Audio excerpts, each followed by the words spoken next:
Good afternoon. Thank you for attending and welcome to this meeting of the Finance Subcommittee. The meeting today is open to the public. However, Appendix 1 and 17 on the agenda is not available to the public or press because it contains exempt information relating to financial and business affairs. If members wish to discuss the information in the appendix, we will need to ask the members of the public and press to kindly leave for that part of the meeting, and we will pause the webcast. We have received no public questions. Please can I request that mobile phones and other such equipment is switched on to silent as not to disturb the conduct of the meeting. There is no fire test planned for today. If there's an emergency evacuation, please take instructions from the Town Hall staff. The assembly point is Tudor Square. For the benefit of the webcast, I'm going to ask each Finance Subcommittee member to introduce themselves. I'll start with myself first. My name is Zahira Naz. I'm a councillor for the Darnall Ward. I'm also co-chair of the Finance Subcommittee. Marion, can we start with you and then just go around that way, please? Good afternoon. I'm Mike Chaplin. I'm a councillor for Southey Ward. Councillor Maruf Ralph, Netherhead and Sharrow. Councillor Marianne Elliott, Gleadless Valley. Councillor Joe Orton, Dorntolley. Shafat Mohammed, Ecclesall. Councillor Mike Leavery, West Ecclesfield, and Vice Chair. Sorry about this. Councillor Mary Lee for Darnall Ward. Councillor Brian Lodge from Burley Ward and co-chair of the Finance Subcommittee. Thank you. Any apologies for absence? None to report, Chair. Thank you. Exclusions of the public and press. As above, Appendix 1 to Item 7 on the agenda is not available to the public or press because it contains exempt information. If members wish to discuss the information in the appendix, we will need to ask the members of the public and press to kindly leave for that part of the meeting, and we'll pause the webcast. Any declarations of interest? No? Minutes of the previous meeting.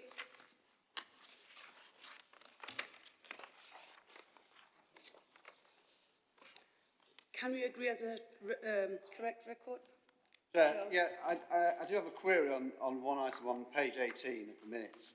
Obviously, it was decided to accept grant funding for the clean air zone, and it was noted that the decision had been made to go ahead with the clean air zone, and so I'm just curious as to what we're still waiting for on that. I had understood the comms being ready to be signed off to be released on the 31st of August, and I'm aware that any delays to that risk the council's financial position and risk clawback and risk legal jeopardy. So clearly it's a matter for TRC to sign off the comms and get us moving on that, but if they're not, for any reason, not willing to, I'm quite happy as chair of Waste and Street Scene, given that the Clean Air Zone, once it's running, comes to the Waste and Street Scene, to sign them off myself this afternoon, if that will help.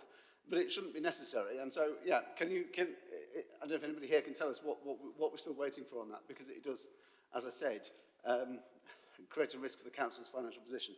Do you want me to come in, Chair? David, please. Yeah, we are just moving forward with this at the moment. These are minutes approval. There aren't really matters arising from minutes on the agenda.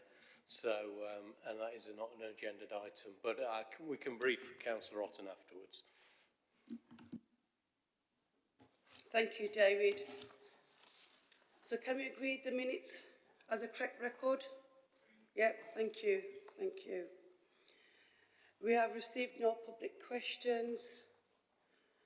I'm going to pass it on to Tom Smith now for the Accommodation Strategic Review. Thank you, Tom. Over to you.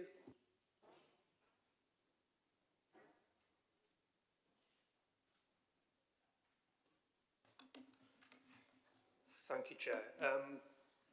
Okay, so the purpose of this report is to give some background and contextual information around the Council's corporate estate, and the main issues, as I run through, and I'll run through in a bit more detail, is to seek the committee's approval around the scope of an accommodation review, the approach that we're going to take to that, a number of targets and some short-term actions. So just to briefly run through some of those issues. So the first thing,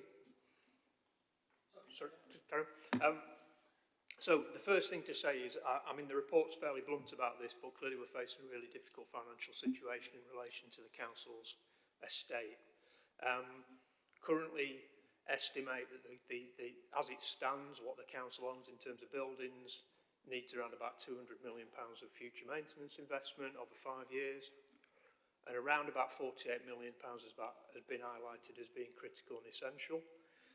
It's probably worth just pointing out at this stage that can sound really scary, and I understand why. We are not non-compliant, so we're not doing anything that's putting anybody at risk here. Where we have identified compliance issues, we have mitigations in place for all of those compliance-related issues. So a good example of that is this building itself, where we know that because we have a problem with the uppermost floors, we don't use the uppermost floors. So we're not doing anything illegal here, but we do have a problem with our estate in terms of critical maintenance, in terms of some money needed to be spent. I was here previously a few months ago talking about energy, and it's worth again pointing out that as energy costs rise, so the costs of our estate rise. It's a very simple equation actually. The more buildings we have, the more we use them, the more our energy costs. And again, you can see the stark reality of that. We currently estimate that in 23-24 we're going to be spending something like £21 million on energy. That's pretty much double what we're currently spending. So it's fairly apparent that as it stands, we can't afford to maintain or retain what we've currently got. Added to that, we know that COVID has fundamentally changed the way we do business as a local authority. In terms of our office space, our hybrid working, number of people working much more flexibly. Lots of our buildings now, especially ones in the city centre, are under-occupied, are underused. If we add into that, the fact that we've declared a climate emergency and we want to be zero carbon, clearly what we need to do is invest in our estate, but also potentially shrink our estate going forwards. So we need a smaller, more cost-effective, better maintained and better used estate that really genuinely meets the needs of our customers and the people of Sheffield. We've previously signed off a number of documents that outline some of the principles around that in terms of the Sheffield Land and Property Plan, and that gives us some principles on which to work. So given all of that, we've begun a strategic review of all of our accommodation and buildings across the city. There are some targets set out under 2.1 in the report that show that our initial aim will be to reduce the cost of running our estate by around about 25%. Clearly, given where we are financially and given those increases in our costs every year and inflationary pressures, we may want to go further than that, but I wouldn't preempt the result of the review until we've undertaken it. So, Section 3 outlines the scope of this programme. And it's broadly split, you can see, into 3 areas mainly. One around the city centre, initially looking at what we do around Moorfoot, whether we can come out of that building and save on maintenance and energy in relation to that building. An aim to maximise the use of this building and Howden House. This building has, even without investment, some good quality office accommodation already, but which is significantly underused, similarly with Howden House. We want to develop a business case in terms of what we do with this building going forwards and the investment that may be required. And we want to reduce in general terms, the city centre office portfolio to reflect that move to hybrid working that we've taken in the council. What the other thing this accommodation review will do is it will support a decision around the future of the Graves building. Now, to be very clear, this review will not make a decision or even propose a decision around the Graves building. The Graves building is part of our kind of cultural asset for the city, and it's a very different beast to what we're talking about here. But what we are going to do is look at compliance and look at what investment might be required in that building in order to support that piece of work going forward. The second strand is around our operational portfolio. Very clearly, we're looking at developing a business case about how we might be able to bring together a number of depots in the city and consolidate in one space. Manor Lane and Staniforth Road, two big ones, but we also are looking at a number of other satellite operational sites. We're going to review one very specific property in Solpro, which is a housing building at the moment, which is externally leased. And we are going to review the use of that building going forward to make a decision about its future. And then we're also going to look at our locality buildings in terms of how well are they being used, how are we co-locating with partners, collaborating with partners, and how can we make them better quality spaces, but there, again, potentially be fewer of them. And then finally, we are including a review around parks and countryside service lodges, a really sensitive area and one that we will move very carefully with, given what they are and how they will affect the individuals concerned. But we feel it's timely to look at that in the context of the wider review of council buildings. And then finally, but probably the biggest piece of work, believe it or not, out of all of this, is the review of our community buildings and our community assets. We have, I think, around about 180-ish of those buildings across the city.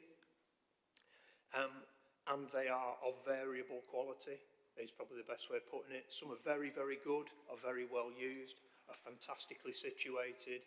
Others are hardly used at all, are very, very poorly maintained, and are potentially not in the right places for our communities and the people who want to use them. So we want to have a look at those with the aim actually of ending up probably with a smaller number, but a better quality again and better used community asset base across the city. And in that regard, you'll see again in 3.3 we've set out in very high level terms some principles that will govern that review. So probably what you'd expect, but around how financially viable is a building, what's the potential for future use financially, how difficult would it be to bring that building up to some sort of environmental standard from a sustainability perspective, again with net zero in mind.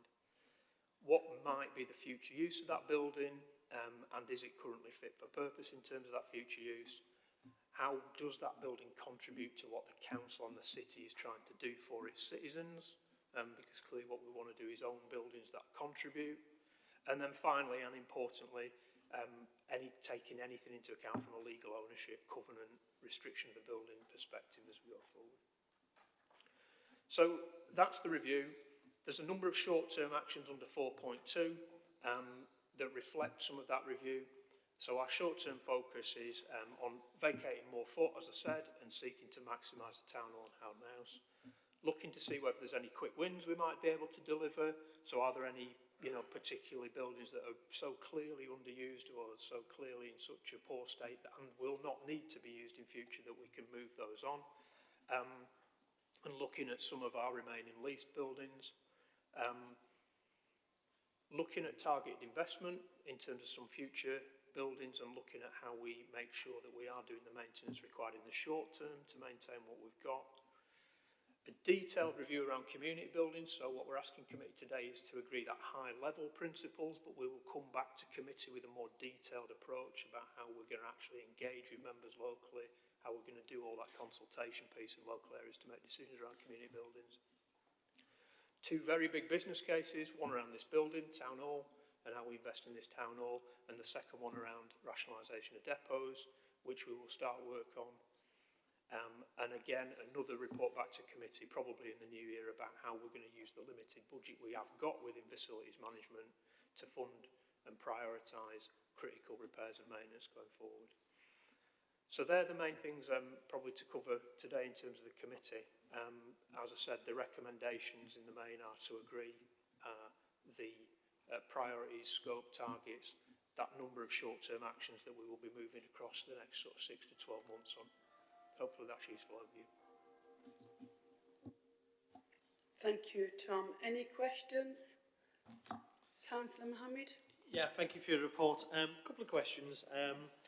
I'll start with the first one and hopefully it might actually answer some of the other ones. Can you just take me through what the difference is between critical and essential? Just give me an example. Or examples. I mean, I think, what we've got is critical would be something that, you know, is so urgent that we have to do it in order for the building to be safe. And I would say that essential is something that, you know, kind of will ultimately need to be done in order to make that part of the building occupiable. So I guess for me, essential would be, it would be essential to do something with the top floors of this town hall in order to make it be able to be used. But at the moment, it isn't being used, therefore it is not critical for it to be done. Does that make sense? Okay. That would be my personal definition. I don't know where that fits. So, Nathan agrees. so how does that then feed into the capital programme?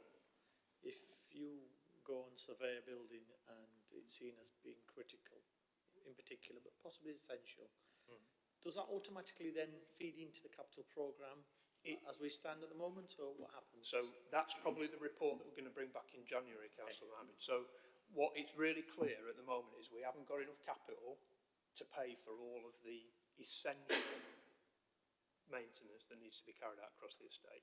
We've got about £8.5 million, and you've seen the figures in terms of what I presented today. So what we've got to do is prioritise that in the very short term, is prioritise £8.5 million and be very clear about how we will make the decision to spend that £8.5 million. And that will mean some prioritisation. So what we want to do is come back to the committee in January with an approach that says, you know, this is how we will spend in the very short term the limited money we've got until we bring forward the business cases to get, you know, to look at how we get the increased capital we need in the future. Okay. Last week in this council chamber we had a petition presented for the Rose Garden that I'm sure you are well aware. You were at the meeting where I was. How many more rose gardens are there within that 48 million that you've identified? I.e. stuff that I would say is critical. Is there a chance of getting a breakdown of stuff? Again, I think that's precisely what we're working through at the moment, Nathan, isn't it? I don't know whether you want to come in detail on that.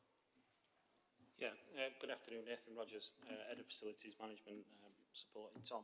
The condition data that we continually collect is risk assessed and revisited, and further site inspections to go.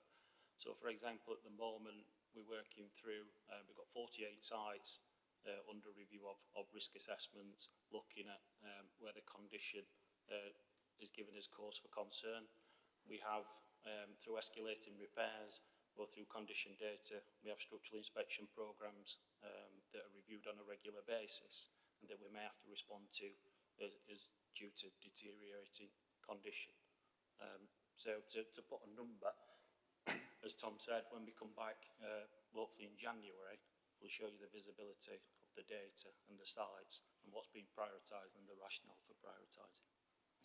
Can I just come back and challenge you a bit? Because if you look at 1.2, it does say 48 of this has been highlighted as critical and essential maintenance. So clearly somebody's done some work that has led to that number. Is there any chance of providing at least that work, of your workings of how you've come up to a number that says there are £48 million worth of essential and critical work? Surely that should be available. And could I have it? I'm sure we can give you that.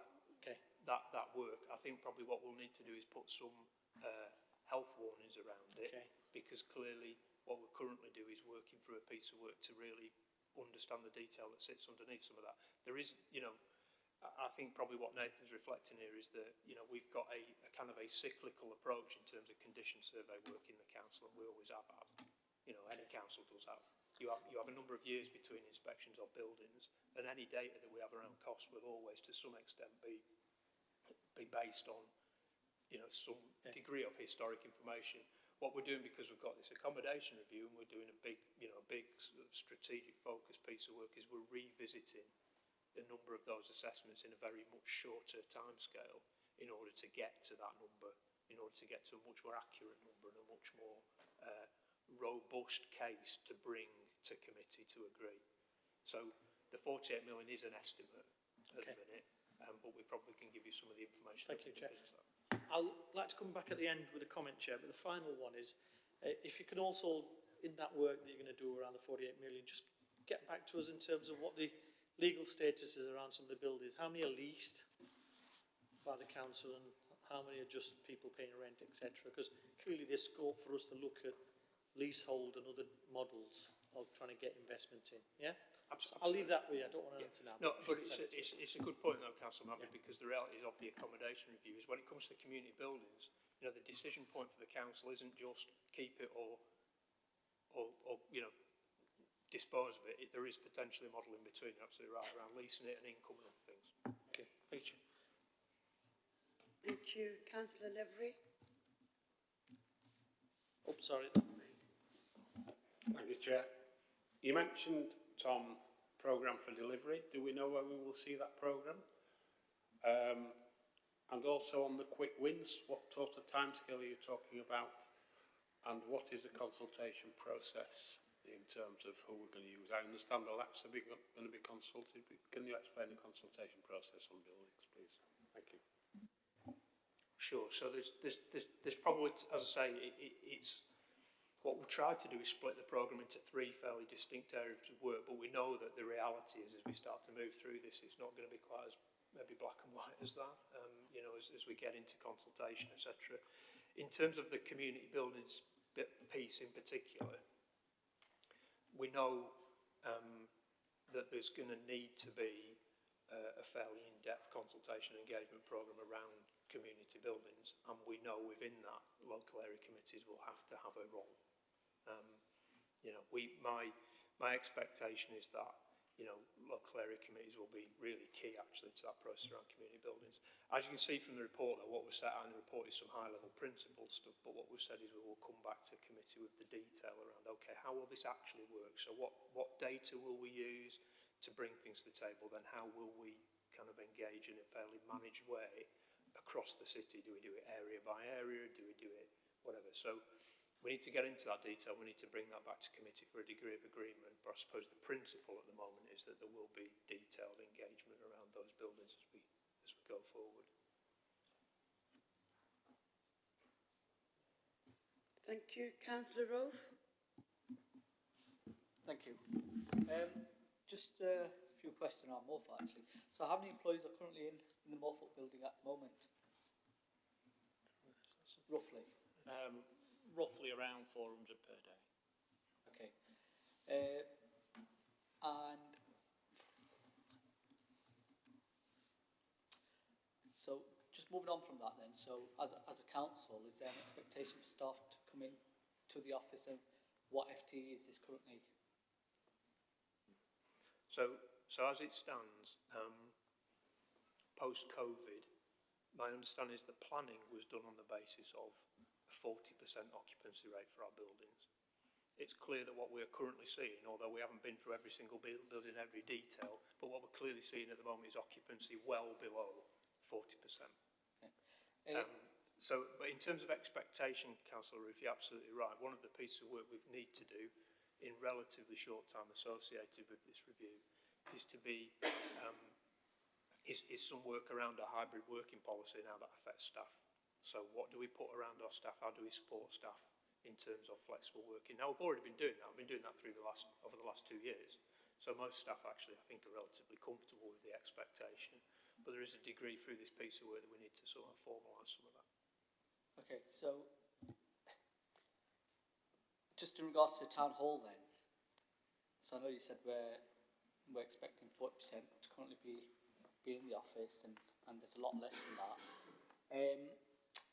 What is the current underutilisation of the town hall building? Are you aware of that? I'm not sure we know the number off the top of my head. I don't know, Nathan, whether you can provide it. We can provide it. It's exceptionally low, though. I think as anybody who comes into the town hall can attest to, it's exceptionally low at the moment in terms of the use of this building. Okay, and just one final question then. Is there a risk that moving from Morphet to Howden House and the town hall, there could be a risk of redundancies? Is there any risk whatsoever of that? We've not identified any risk of redundancies at the moment, Councillor Rowe, no. So the intention is, we have a degree of flexibility. So the bit in terms of the actual people who are employed to maintain and, work in Morphet day to day, so cleaners, reception staff, people like that, I think that's who you'll be referring to. We have enough flexibility within the service to accommodate those people within the wider facilities management service, and we have enough people, you know, who are filling gaps within that service at the moment to be able to do that. I think there's around about 25 staff at Moorfoot in a facilities management role, and we have the flexibility within the service tech within, so we don't see any redundancies resulting from that particular reason. No problem, that's my question, thank you. Thank you. Councillor Otten. Thank you, Chair.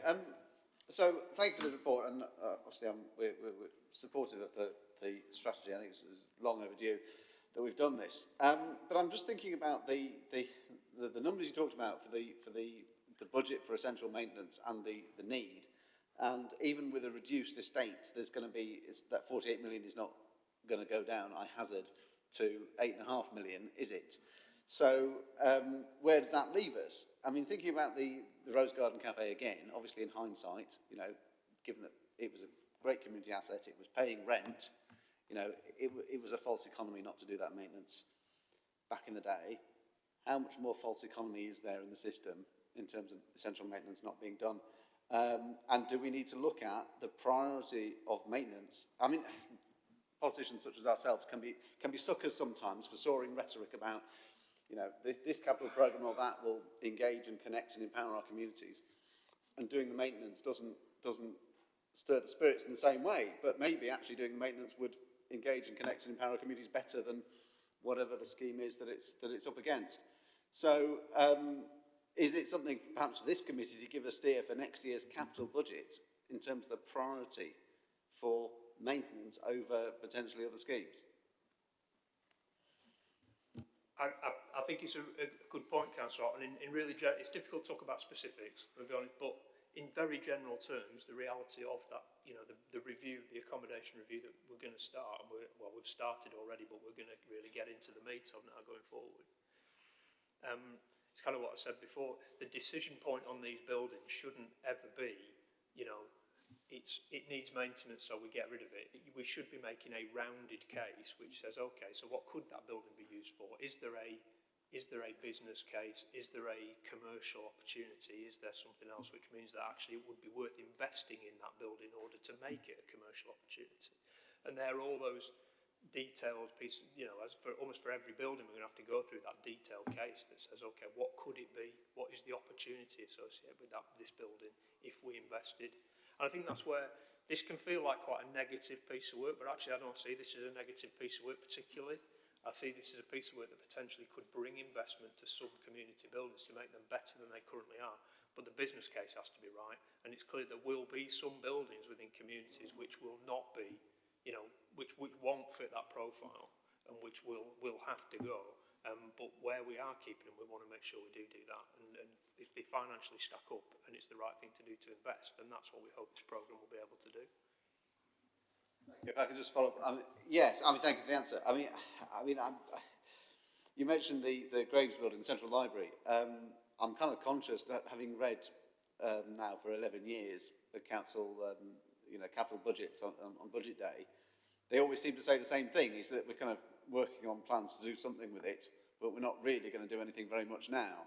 And I'm slightly, what you said in introducing this report was possibly similar to that. We don't have a plan for the library building. It does strike me as another false economy, not getting that building, getting that building fixed and letting it crumble further and deteriorate further, given that we have a legal duty to maintain it. Maybe the Central Library is the next Rose Garden Cafe, but bigger in every way. Maybe it's not a point to yourself, but a point to members of this committee. Can we get a grip of the maintenance, including the Central Library, including all the other cafes like Rose Garden, and save some money in the process and save some assets in the process, potentially, if we do it right. Thank you for your questions. Any comments? Councillor Mohammed, did you want to come back? I'm going to be positive. In terms of your kind of strategy for Moorfoot, I would have liked this to be done yesterday. It is positive, £2.5 million to be saved at a time when this council is facing huge budget pressures. I think it's the right thing to do. We're all back in the town hall now, but it's not like it used to be pre-COVID. You know, if we just walk out the door here, there used to be a cafeteria that used to serve us all because it had footfall in this building. It clearly doesn't have footfall, that's why the cafeteria is no longer there.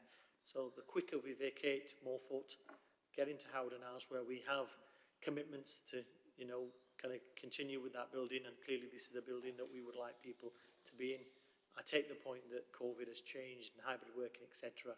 But I think when £2.5 million is put before us as elected councillors as a saving, I think it's something we've got to do. I mean, the future of that building is of great interest to me in terms of what we do with it.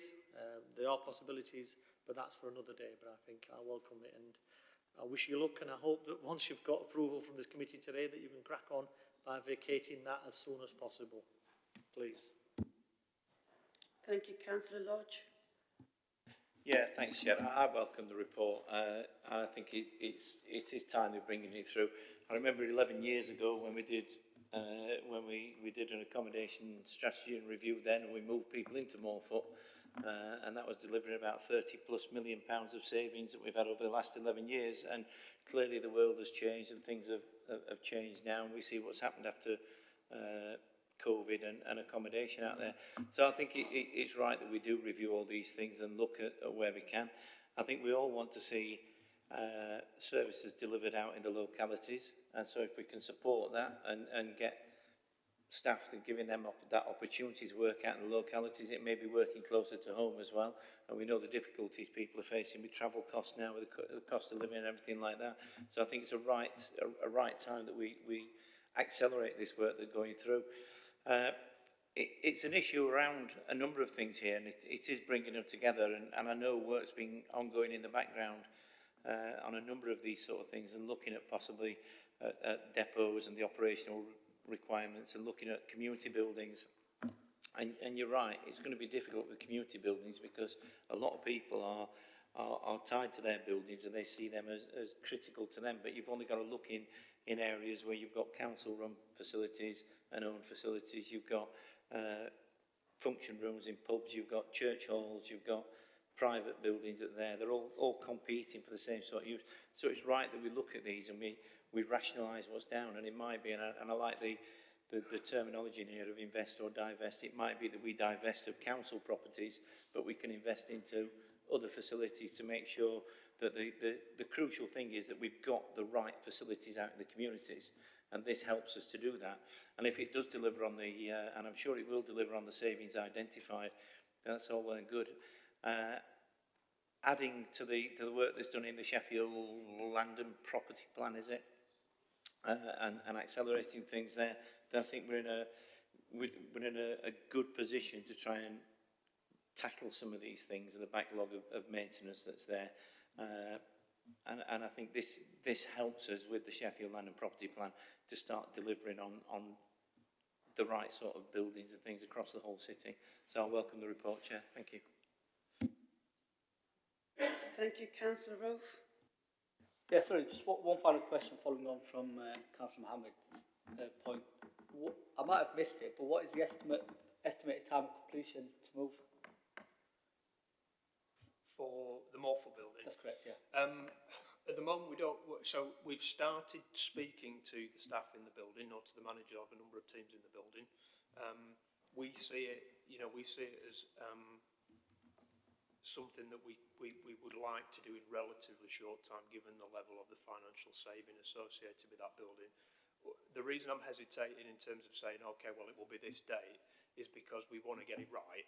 What we don't want to do is disrupt services. We've got a number of critical services in that building in terms of like people adult social care, for example, parking attendants. We want to do it right. So we are aiming for as soon as possible in the next financial year, because we want the saving. But what we want to do is make sure we do it in the right way to the satisfaction of the staff and give them the right accommodation in the city. Sorry, just clarify, is the current financial year or the next financial year? Next financial year. I think we as early as possible in the 23-24 financial year. Yeah. Thank you. Councillor Lee. Thank you. It's a good job. I'm really pleased that we're going to make the decision today by the whole committee, because I remember we did spend quite a bit of money on the town hall some years ago, and there was a lot of political criticism about us spending money on on a building then that was probably essential or maybe even critical that we spent that money. So that's good. We'll get agreement today. And in terms of community buildings, you know, Councillor Lodge mentioned how fond, you know, people are and about their community buildings, and will defend them. I think we really do need to go out there with a sensitive approach to when we go out to the communities through the LACs and through the ward councillors when we're approaching that. And it's a good thing that we need to get.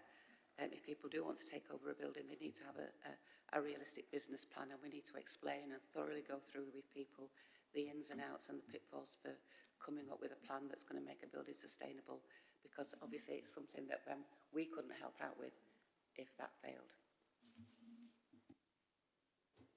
Any other comments? Councillor Elliott. Thank you. Just a quick one. Thanks, Tom, for this piece of work. I agree it's much needed, and you said something like, to invest in the estate, we've got to shrink it and make buildings more sustainable. Completely agree. I think that's a really good approach. Thank you. I do hope ward members will be engaged when looking at the future of sites, but I just got two quick questions on specific sites. So the Solpro lease, when does that end? I believe it's autumn 2023. Okay, thanks. And Electric Works, in the budget monitoring report, it states that it's struggling to bring in rental income, which is possibly going to be looked at by relaxing the lettings policy. But I just wondered, is that building being looked at under the accommodation review based on that? It's not a building I'm familiar with, Councillor Elliott, so that's better not. I don't. Ryan's just put his hand up over the Ryan might have some information. Thanks, Tom. I can probably help a little bit with this one. So it's a building the council purchased in about 2009, if memory serves correctly, basically to provide a very high quality facility for digital businesses in the early stages of their life. One of the reasons it's currently struggling to meet its financial targets is a key tenant left that building a little while ago and has not been replaced. The purpose of relaxing the lettings policy is to relax it so that it's not just digital startup type businesses that can move in there, it's anyone who needs very high quality office accommodation in the city centre. It's not something that could be very nice for council officers to work in that building, but that's probably not the best financial option for us, if I can say it like that. So it's actually one of the very few buildings the council owns on a purely commercial basis. It is part of the council's commercial estate. We rent it out. The intention is for it to provide, as I said, a really high quality piece of office space in the city centre. We bought it a while ago, and it was actually the first building on that campus that's now grown and developed and matured next to the station. It wasn't always thus. So that's a little bit of background on that. But I wouldn't expect it. It's not really within our council used and run accommodation. It is run very differently. Thank you. Any further questions? So the report contains recommendations for approval. Are we all agreed? That's brilliant. Thank you, Tom Smith. The recommendations have been agreed. So moving on to item number 8 on page 35 of the agenda. And presenting officer is Ryan Keyworth. Thank you, Chair. Good afternoon, everyone. My name is Ryan Keyworth. I'm the Council's Director of Finance and Commercial Services. Quite a suite of reports in front of you today because it's month 6, so halfway through the year. I tend to spend relatively little time on the budget monitoring report and perhaps a little bit more time on the other reports because you see the budget monitoring report regularly. Council's now reporting an overspend for this year of £18.6 million. I'm conscious in the detail of the report there's a lot of repetition from previous reports, which is inevitable with a year-to-date report. I'm obviously happy to answer any questions that members would have on that, but I'm not going to go into the year-to-date position. What I will talk about is the movement from month 5 to month 6, so that members are clear as to the reasons for the position having improved by a couple of £1 million from one month to the next. Within the Communities, Parks and Leisure Committee, Youth Services are now showing an underspend of about £200,000. Essentially, that's a timing issue, so that's a delay in a restructure and a delay, therefore, in incurring the expenditure on service provision. So that's £200,000 in there. In education, children and families, we've got a £500,000 reduction to forecast growth in staffing. So again, that's as much a timing issue as anything else, but nonetheless a saving this year, and a reduction in costs for unaccompanied asylum-seeking children.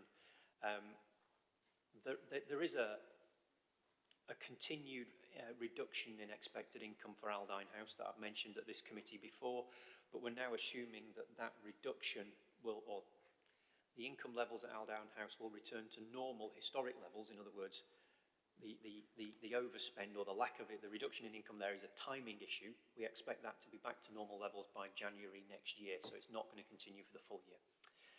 Within the Strategy and Resources Committee, we are seeing about a £730,000 improvement in capital financing costs, essentially because the interest we are now receiving on the council's cash deposits is higher, because the interest rate that we're able to achieve is higher.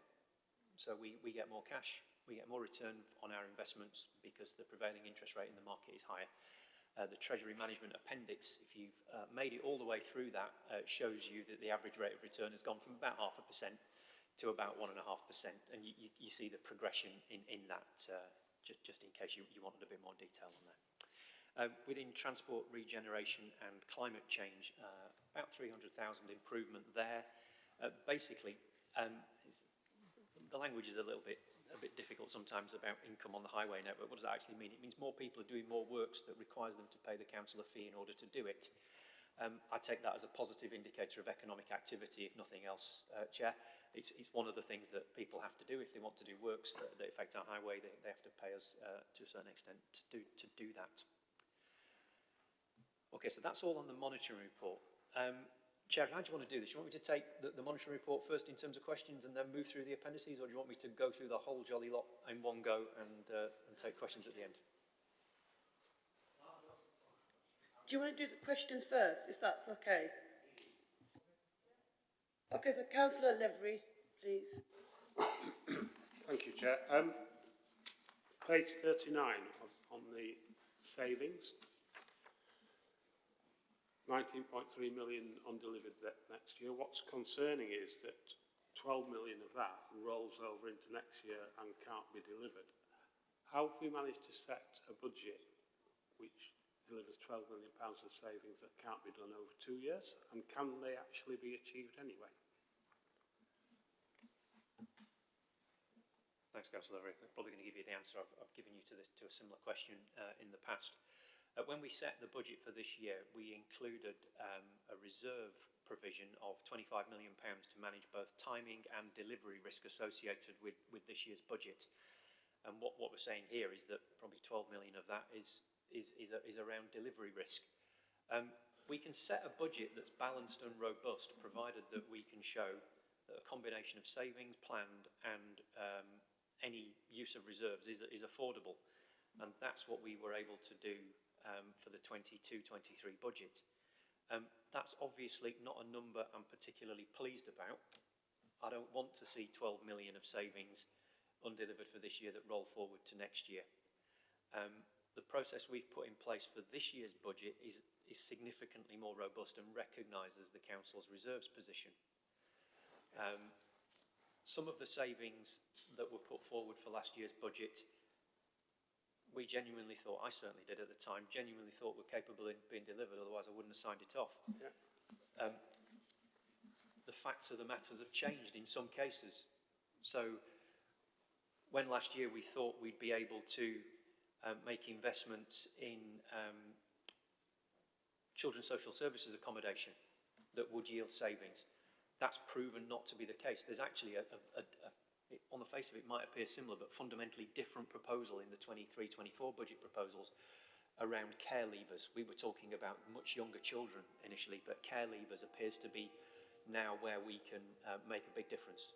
And that's the work that we were looking to do between children's social services and colleagues in housing to identify opportunities for care leavers to access council housing. We may need to purchase that housing in order to do that, but nonetheless it's massively cheaper than keeping people in residential accommodation. So, you know, the original idea about doing that has not proven to be possible. There are other savings smattered around the budget that have turned out to be either more difficult to implement, so significant timing issues, or have proven to be only partially implementable, so 70–80% implementable as opposed to fully. Thank you, Councillor Mohammed.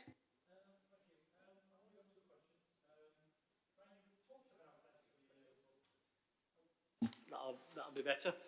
You talked on page 40 around the interest rate changes following the mini budget by the last government, Liz Truss and Kwasi Kwarteng. Given that interest rates increased again only last week, and this report was published before that interest rate change, are you able to revise up the figure? Because that interest rate last week was 0.75, if I remember right, one of the largest increases for a very long time. So would I be right in assuming that that 730k might be going up? If I could answer that question with any precision, I'm sat in the wrong chair. what I will say is there's two different things here. There's the effective interest rate in the market, and then there's the Bank of England base rate. The investment return we're able to achieve, to a certain extent, is related to the Bank of England base rate, but it is not fully tied to it. It's probably even more related to bond yields for reasons I can probably go into. So it is possible that it'll get a bit better. The thing I'd be looking at more is to be quite honest, the short-term bond yield rather than the Bank of England base rate for now. Okay. So if the markets like what Rishi Sunak's government is doing, you'll see the short and particularly the long-term bond yields come down. That'll affect our cost of borrowing or the interest we're able to achieve on our deposits. Okay, thank you. And the other question, totally unrelated, is on page 46. It's around housing. And in particular, let me just get it up. It's the disrepair claims are estimated to be 2.6 million above the budget. What is the budget amount? Because you're telling us it's gone up by 2 points. It's actually about 2.6 million, Councillor. If you're able to look in the table above, there is a line there. So it's about double is the answer to your question. Yeah, basically, so it's doubled. Okay, thank you.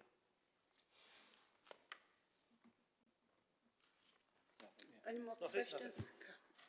Councillor Otton. Thank you, Chair. Yes, thank you, Ryan. I've got two questions on this section of the report. First one, page 48. The clean air zone, again. I'm slightly concerned that this talks about slippage into the next financial year for a policy that is supposed to be signed off and good to go, and I was hoping would have a go-live date towards the end of February. That seems to be the date that's floating around. And yet you're saying the wording here is requires a sustainable mitigation for future years for something that should be fine by March. Have I misunderstood? Okay, so in the 22-23 budget, we did assume income for the clean air zone of about £2.1 million as set out in this report. We've made no such assumption about income from the clean air zone in the 23-24 budget. That assumption has effectively caused a budget pressure, a budget gap within the Transport, Regen and Climate Change Committee's budget. It's a gap that needs filling either within that committee or in any event across the council. The Strategy and Resources Committee report for in the middle of October set out that the Transport, Regen and Climate Change Committee had not itself identified sufficient savings to plug the budget gap that applied to it. One of the reasons for that is £2.1 million of clean air zone savings. Now, back to Councillor Levery's point earlier. With the benefit of about 12 months of hindsight, I'm not convinced we should have ever included £2.1 million as a budget saving for the clean air zone. There are a number of technical reasons why at the time we thought we could and why now we don't think we should have done. but notwithstanding, I'd have had to find 2.1 million from somewhere else, if you know, to balance. That would have either been a further hit on reserves, or I'd have had to go around, you know, asking or requiring people to generate more savings. But so there is no assumption in the 23-4 budget of income, surplus income, for the clean air zone. Okay. No, I think that's a lot clearer. Thank you. I know that would have required like a page and a half of text to set Yes, out, but yes. if that helps. So, I mean, to put it in possibly plainer English, we think people might actually upgrade their vehicles and not pay the charges in great numbers, and even if they don't straight away, after a year or so. That's not the case. The point. The technical point here is, could we use income from the clean air zone to offset other expenditure in the council? Thinking 12 months ago, yes. Thinking now, no. Because? We're not allowed to. Okay. Okay. All right. Thank you for that. Well, I mean, I will repeat, please launch the clean air zone, the signs are up. The other question, page 52. Yes, I'm slightly puzzled with the underspend in communities, parks and leisure, so middle of page 52. The Page Hall project, what is it? And what is not being delivered because of this underspend? And also the youth services underspend. Again, is this underspend out of the 1.5 million extra I think youth services got, or is it before we've even started to spend that 1.5 million? Yeah, the last part of your answer, it's out of the extra core, so that's that. Page Hall project.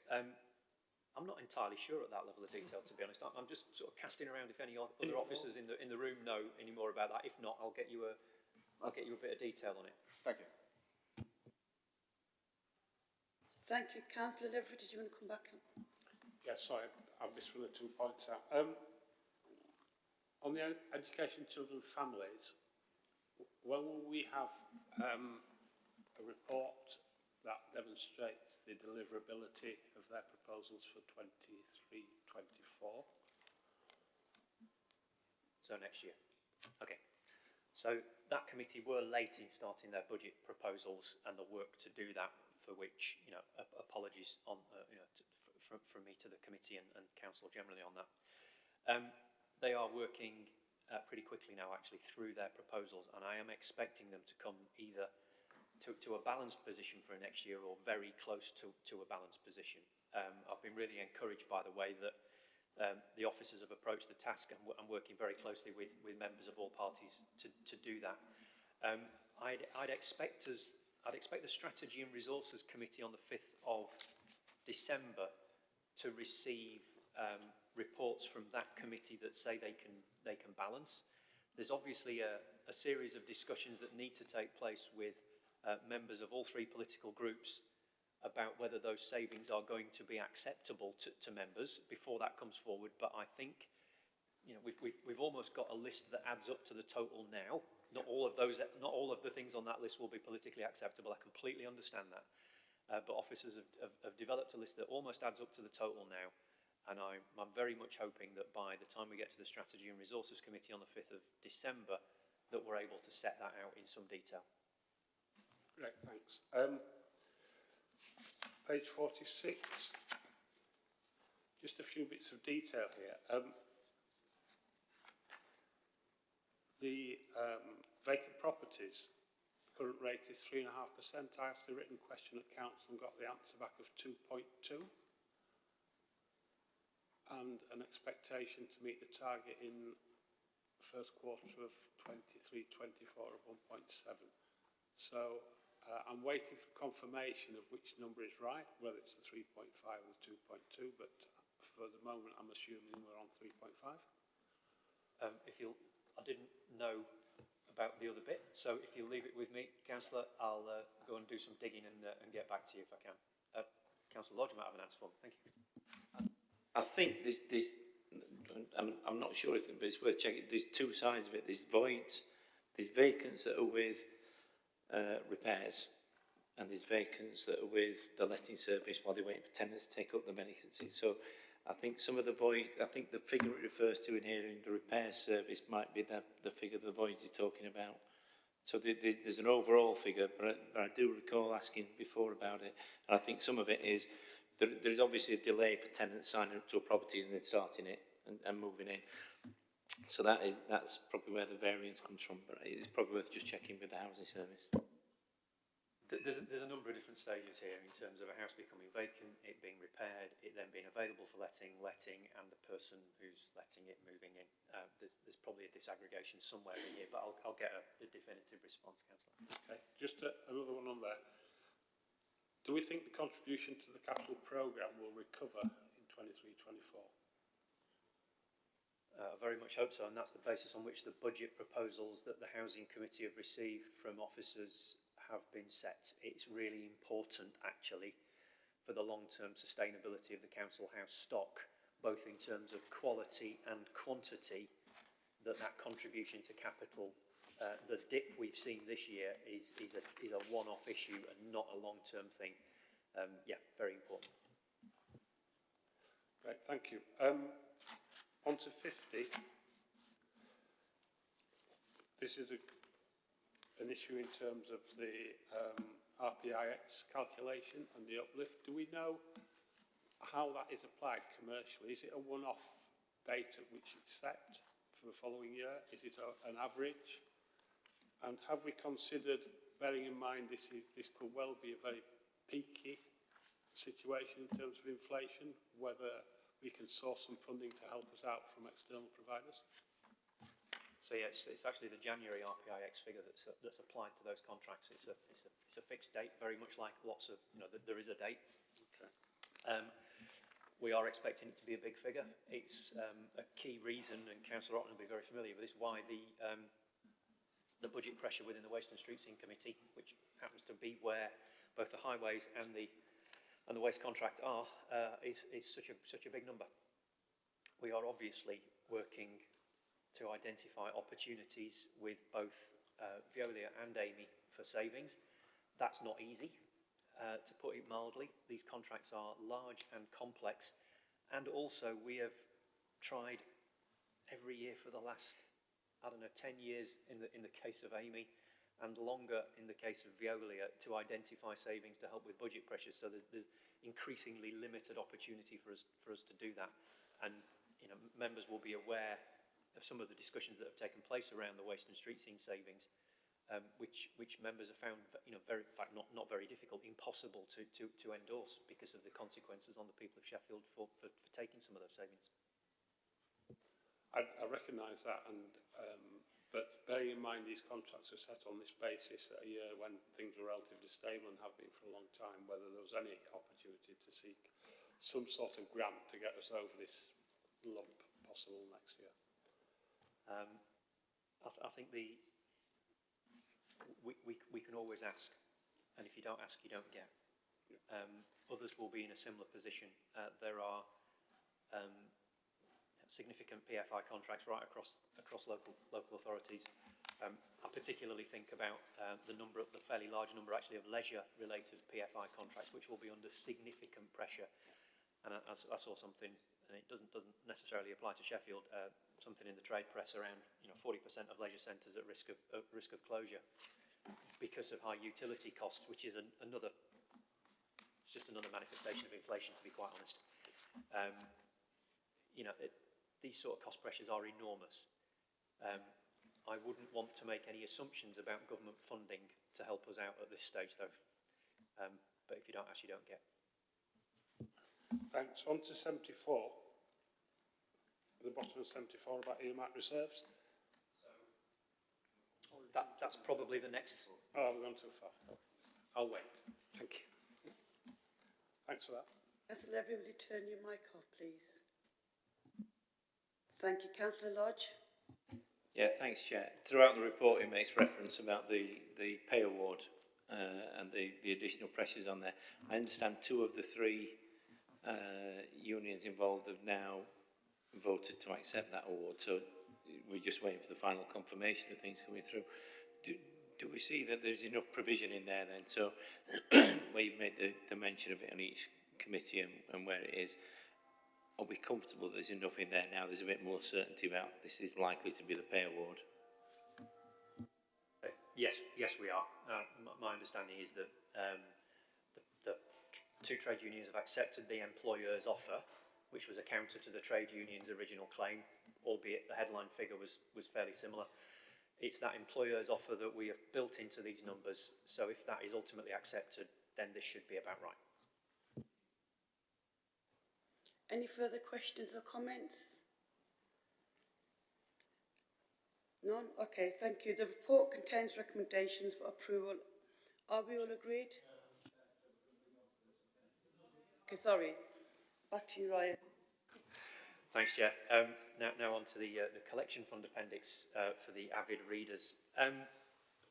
The short version of this, this is actually really quite important, but the short version is we're pretty much balanced on business rates. There's a tiny variance on council tax, and that tells me that, broadly speaking, the basis on which we set the 22-23 budget from a collection fund point of view is robust. There's nothing really material other than that to say on council tax. In terms of business rates, there is a small shortfall expected, but the forecast is prudent, as I would always want it to be, on business rates income. Business rates liability is the language used here. And we've used some provision releases to offset that, although the two things aren't directly linked.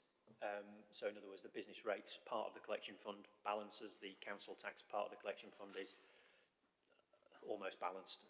So no issues for me on that one.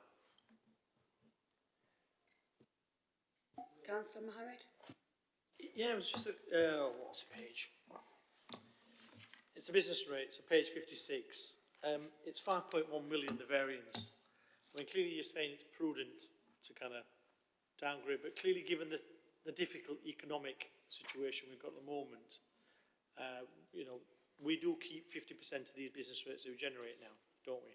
So I think it's, for me, it's really important that not only do we try to reverse that assumption that you've got of being slightly prudent, that hopefully we can grow that business rate pool that will help us fund the actual other important services. I think we're talking about pressures in Joe's portfolio around waste management, but also children's social care. So I'm just asking about what work's being done to look at improving our business rate pool.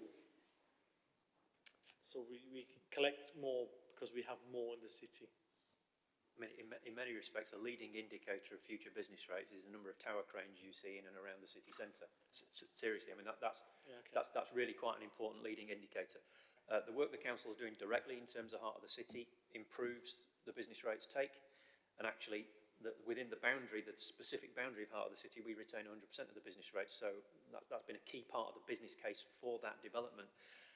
But it's just really important that the council continues to bid for and win things like levelling up funding to provide some of the infrastructure works that are necessary to provide the conditions and create the conditions for businesses to invest in Sheffield.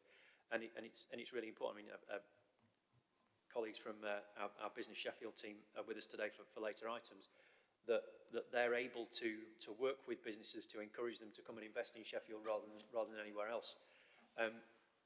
Key infrastructure projects are really important to this. Things like the works around the Parkway, things like the Advanced Manufacturing Research Centre and Business Park, really encourage businesses to invest in Sheffield rather than anywhere else. If only we could have fast trains to places like Manchester and Leeds, I think we'd probably be even better off. But that's the work that we really need to do. But seriously, a leading indicator of future business rates is the number of tower cranes around the place, and we need to do everything as an organisation that we're able to do to encourage that. I was going to ask you another question, Ryan. It's further down on page 78, I think it is, but it links to what you're saying now. There's a lot of reds there, and basically a lot of it's around Heart of the City and other projects. And the genuine question is, given the delays and slippages, is there any danger that some of those pressures might result in any clawbacks? Or can I leave that question for you to come back to me on? But given that you talked about business rates, I don't think the current any slippage on the current capital programme is giving us any grave concern around clawback. Just to address that point specifically. In terms of Heart of the City, it's our money anyway. So there are some grants in there, but not to the extent that's going to give us concern. Delays in major infrastructure projects are just a matter of common experience at the moment. It's very difficult to get, frankly, anything done. Supplies of materials are A, expensive, and B, scarce, and or have been. Less so now, but the pandemic took quite a long time to wind its way out of the system. So yeah, those sort of factors have given us quite a lot of challenges when it's come to this. But in terms of grant clawback, not concerned. Okay, thank you. Through you, Chair. Councillor Chaplin.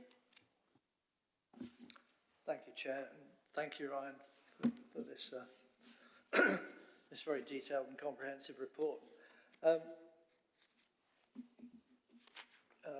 On the council tax collection, you've estimated that there'd be about 300,000, if I've understood that right.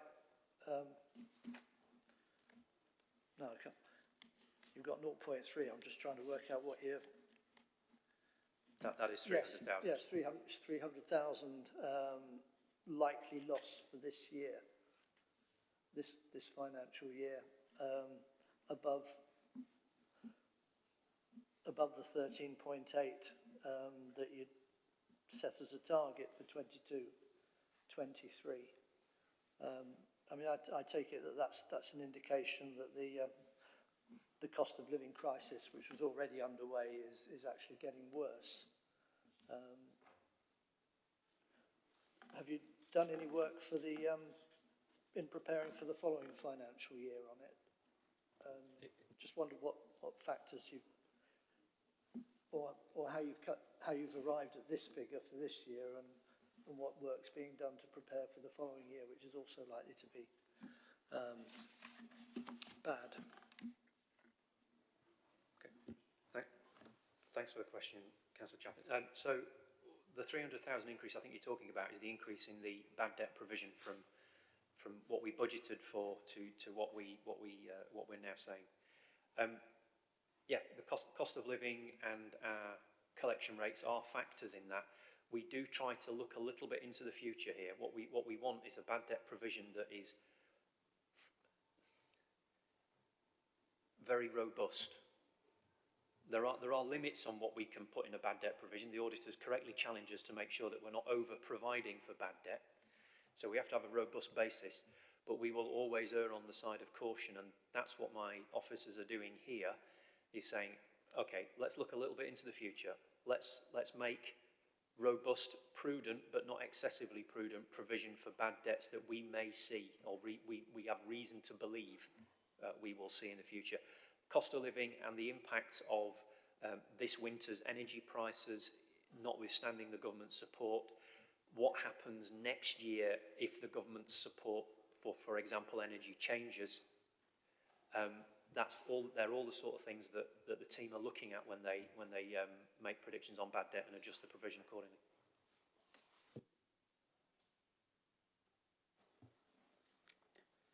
Councillor Orton. Thank you, Chair. Just a quick one on collection fund. I mean, in my inbox, anecdotally, I get I get the sense that the difficulty in contacting the council tax service is causing problems. Do you have a sense of, you know, how much of any of that translates into a collection problem? Because just because people willing to pay haven't been able to contact us and haven't been able to get the details put right and so on. Yeah, members will be well familiar with the challenges we've had in the contact centre in terms of call handling times and so on. Actually, we've recruited, I think it's 8 extra staff specifically for the council tax contact centre. We started that process in the summer, and all of those people are now working on the phones. That situation they've only been fully established and working on the phones very recently, so it's not fed through into any of the reporting that you may have seen in public yet. That will, I'm convinced, deal with. There will be some people who are trying to pay who have struggled to get through. They will now find it easier to do that. Equally, we will, as a council, we are better placed to analyse the calls that are coming through. You know, how many of the calls that are being made to us are repeat calls because somebody ran out of time or whatever it was. And that will enable us to provide a better service in the long term. It'll probably save us money.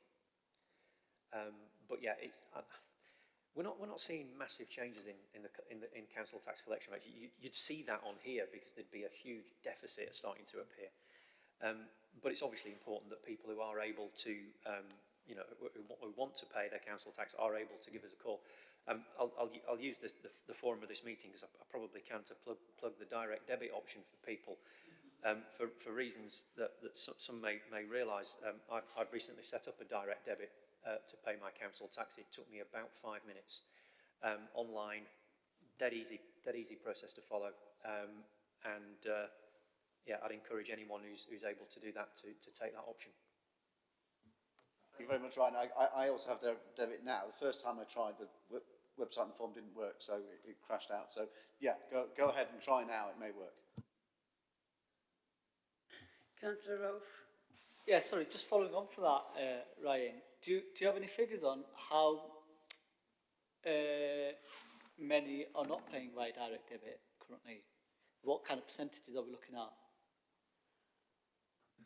So we recently had the government requirement to pay £150 to everybody in a Band D property and below. That's around 85, maybe a little bit more percent of Sheffield's housing is Band D and below. There's about 225,000 houses in Sheffield. So for the sake of argument, let's call it 200,000 houses at Band D and below. About 80,000 were not direct debit payers, so we had to make provision to give them money. So, in round numbers, 35, 40%, something like that. Just following on from that then, what the council doing to encourage, I mean, I know it's great we've plugged it today, I pay by direct debit as well, everyone, but what are the council doing to encourage people to pay by direct debit? We actually have regular campaigns. With every bill that goes out, we encourage people to sign up for direct debit. But there are simply a large number of people in this city. Just over 60% of Sheffield's houses are Band A, so they're the lowest council tax band. And many of the people who live in those houses, and many others as well, simply don't have the resources to commit to a direct debit. They're not able to guarantee that whatever it is, £100 is available on the first of every month, or with sufficient certainty for us to set up a direct debit. They want to manage their money, or they need to manage their money more carefully. So it's just a feature of Sheffield and its demographic. I mean, there are authorities in the country, and with 90-odd% payers by direct debit, but we're never going to be one of those, I'm afraid. All right, no problem. Thank you. Thank you. There's two more appendices. Okay, over to Ryan. Right, it's getting good now. Treasury management. Okay, so this report also contains a breakdown of the council's capital programme, and actually in the charts in the early pages of this appendix, you'll see the heart of the city stand out. In terms of treasury management, we don't intend to borrow, we don't plan to or need to borrow any more money for 22-23 this financial year, which is frankly good news in the context of volatile rates. We do have strong cash balances. We do generate cash as an organisation, and we hold cash. Many of our reserves, next paper, are effectively cash-backed reserves, or can be cash-backed. And we do generate a net cash position at the end of each year, net positive. Not all the charges to our revenue account are cash. Depreciation is a non-cash item. So if your income is in cash and not all your charges are in cash, you're left with cash at the end. A bit like the housing revenue account, but in a bit more, slightly more complex set of circumstances. Strictly speaking, we could borrow a lot more than we have done to back the council's assets. We're allowed to do that, but we've chosen not to, largely because it's expensive. It costs us. We'd simply end up holding even more cash and would have borrowed for the privilege of holding that cash. I think the report says it costs us a good couple of percent at the time the report was written. I'm not sure what it would be today, possibly a little higher. But a good couple of percent to hold cash, really, so we'd rather not do it. So we will be using and have used the cash we hold to fund the capital programme, and all councils do this to a greater or lesser extent. What we are doing, and I mentioned this earlier, is taking advantage of our cash balances and and the higher deposit rates that are available. But just to reassure members, I mean, I was around here in 2007 and 2008 when the likes of Northern Rock went bust. Yes, we did have some cash there at the time. Yes, we got it back very quickly. So we have a series of principles, and we use them then, we still use them today, called security, liquidity, yield, in that order. So the first thing we do is to make sure the cash is safe, and we have lots of limits and rules around that, some of which are contained in this report. We make sure that we can get our cash back, liquidity, in line with our projections. And lastly, and in that order, yield. We get the best value for money that we can, but it's far more important that the cash is safe, that we can get it when we need it, rather than making a big return. And that, the way we're managing our cash at the minute does mean that, you know, we are making, as we said earlier, a little bit more money on our deposits than we expected to. There's a whole suite of indicators at the back of the appendix, which I'm pretty happy with, both the indicators themselves and our performance against them. The Treasury team do a fantastic job of making sure that we keep on top of that on a daily basis. Happy to take questions on the Treasury appendix, Chair. Councillor Chaplin. Thank you, Chair. Thanks, Ryan. I just, having got the paper copy of the committee papers, pages 77, 78 and 79 could really be better put on A3 paper rather than A4. It's really having to squint, and quite frankly, some of it is unreadable, whether I've got my glasses on or not. And I do have regular eye tests, I can assure you. But in other places,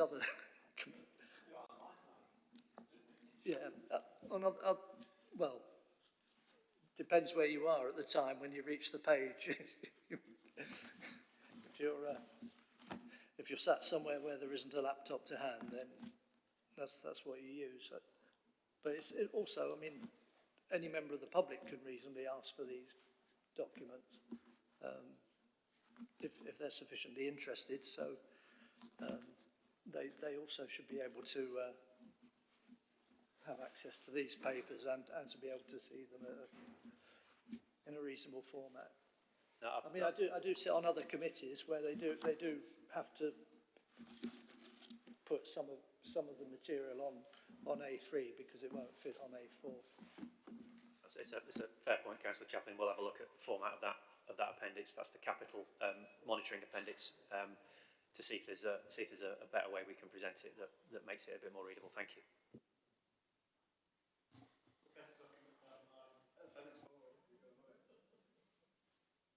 I think Councillor Chaplin was actually referring to Appendix 4, Councillor Rock, so yeah.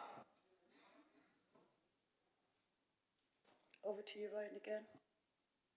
Thank you, Chair. So that's Treasury Management. Now on to reserves.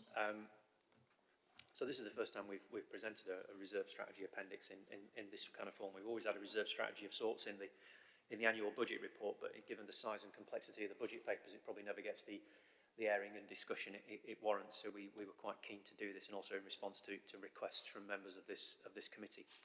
But at the risk of stating the blindingly obvious, reserves in a core city like Sheffield are complex.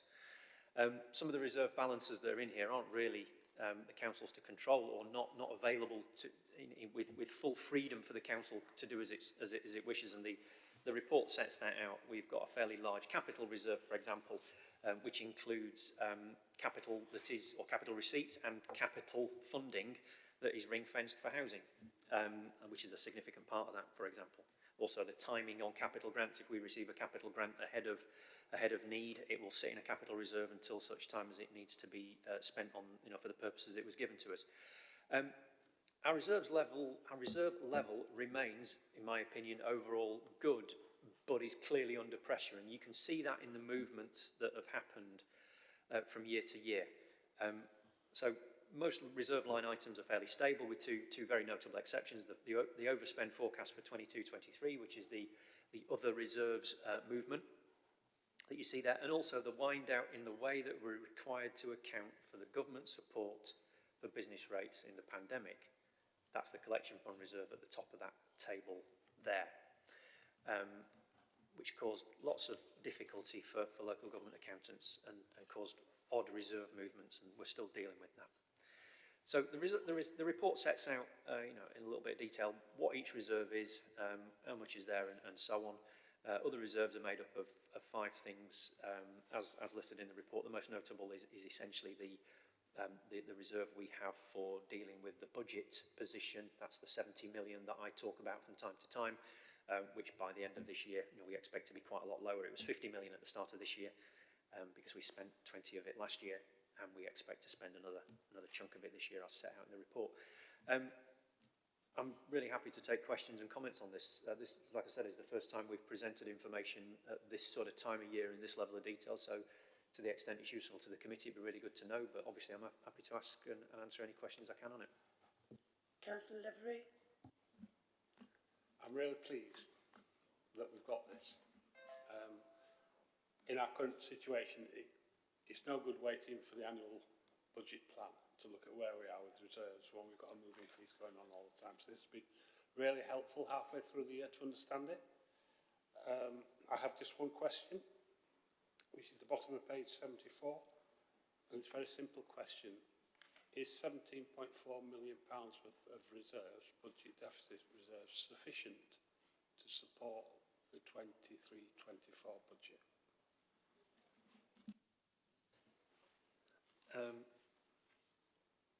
It's what we've got, so it will have to be.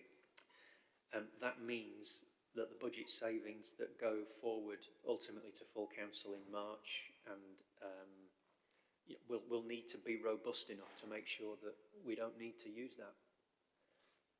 There will be significant costs of change to deliver the sort of savings that we're talking about in the 23-4 budget. I would sincerely hope it's not 17.4 million, by the way, because that would be quite a cost of change. But we will need to use some of that reserve to fund that one-off cost of change. That could be anything from voluntary early retirement, voluntary severance payments for members of staff who that are ultimately required. It could be about bringing people into the organisation to do the work necessary to deliver some of those savings, to increase our capacity, or it could be, in some cases, in systems investment, for example, automation, things like improving call handling times on call centres to allow more calls to be taken and so on. So that 17 million of reserves, or whatever the ultimate number is, because we're only halfway through the year, is really for me around the one-off costs of implementing the change necessary to deliver the budget, and also, the council, the budget process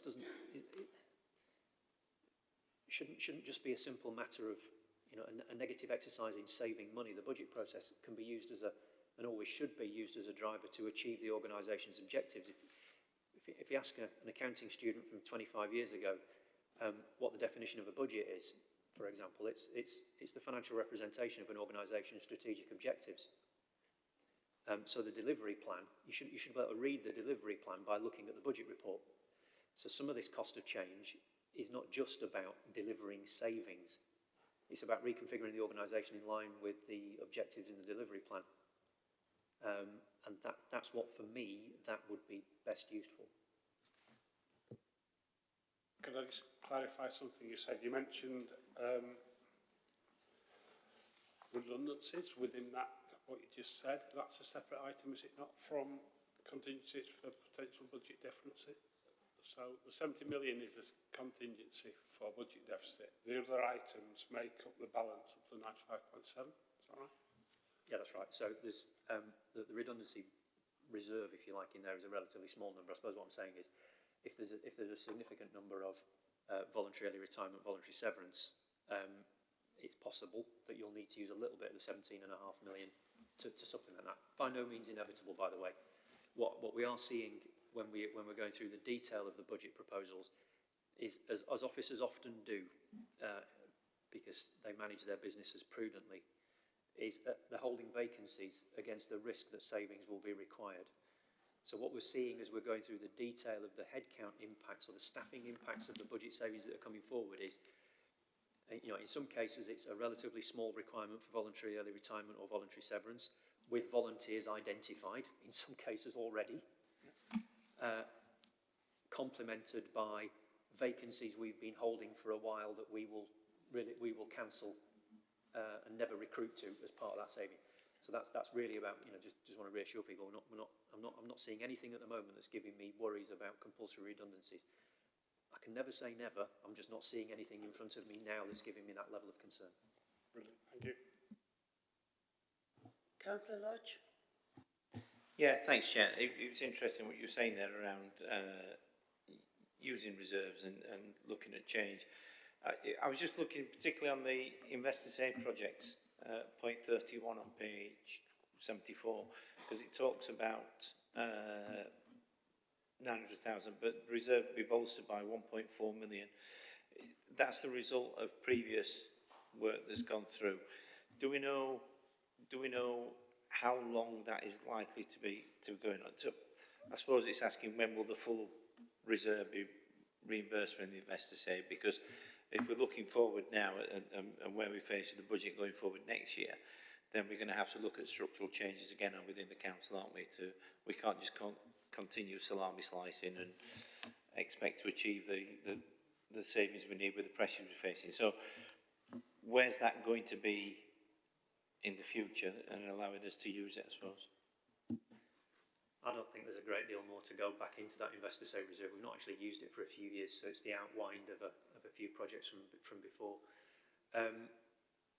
You are absolutely right there. I mean, it's work like that we need to do to make the changes that we're going to have to implement. But I can't remember, to be honest, where that's going to get to. It won't get much more than that. I'd almost consider whatever that 17 million remaining budget reserve is and the investor save reserve, I'd probably put those two together to be quite honest. Well, that's what I was going to ask really. I mean, is if it's not sort of a big pot now, do we need to keep it as a separate line in there? Should it just be incorporated into it? It's just when you're trying to understand, the more lines you have, the more complicated it looks, isn't it? I mean, once upon a time, when somebody wrote an investor save strategy about 15 years ago, there was a bigger number against that reserve, but it's and I think I might have presented it to a certain councillor sat not very far from me at the minute. Yeah, it was a bigger number that was in there, but that, you know, time's moved on and that reserve's being used for other things. Any further questions or comments? Councillor?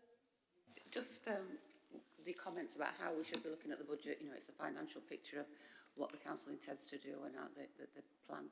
I think that's quite an upbeat way of looking at things given the circumstances. And I think if we all can, when we're trying to make these savings, which does frighten us all, if we can sort of say this, you know, it's a message that's, you know, work on something really positive to get out of the money that we do have in each of the portfolios.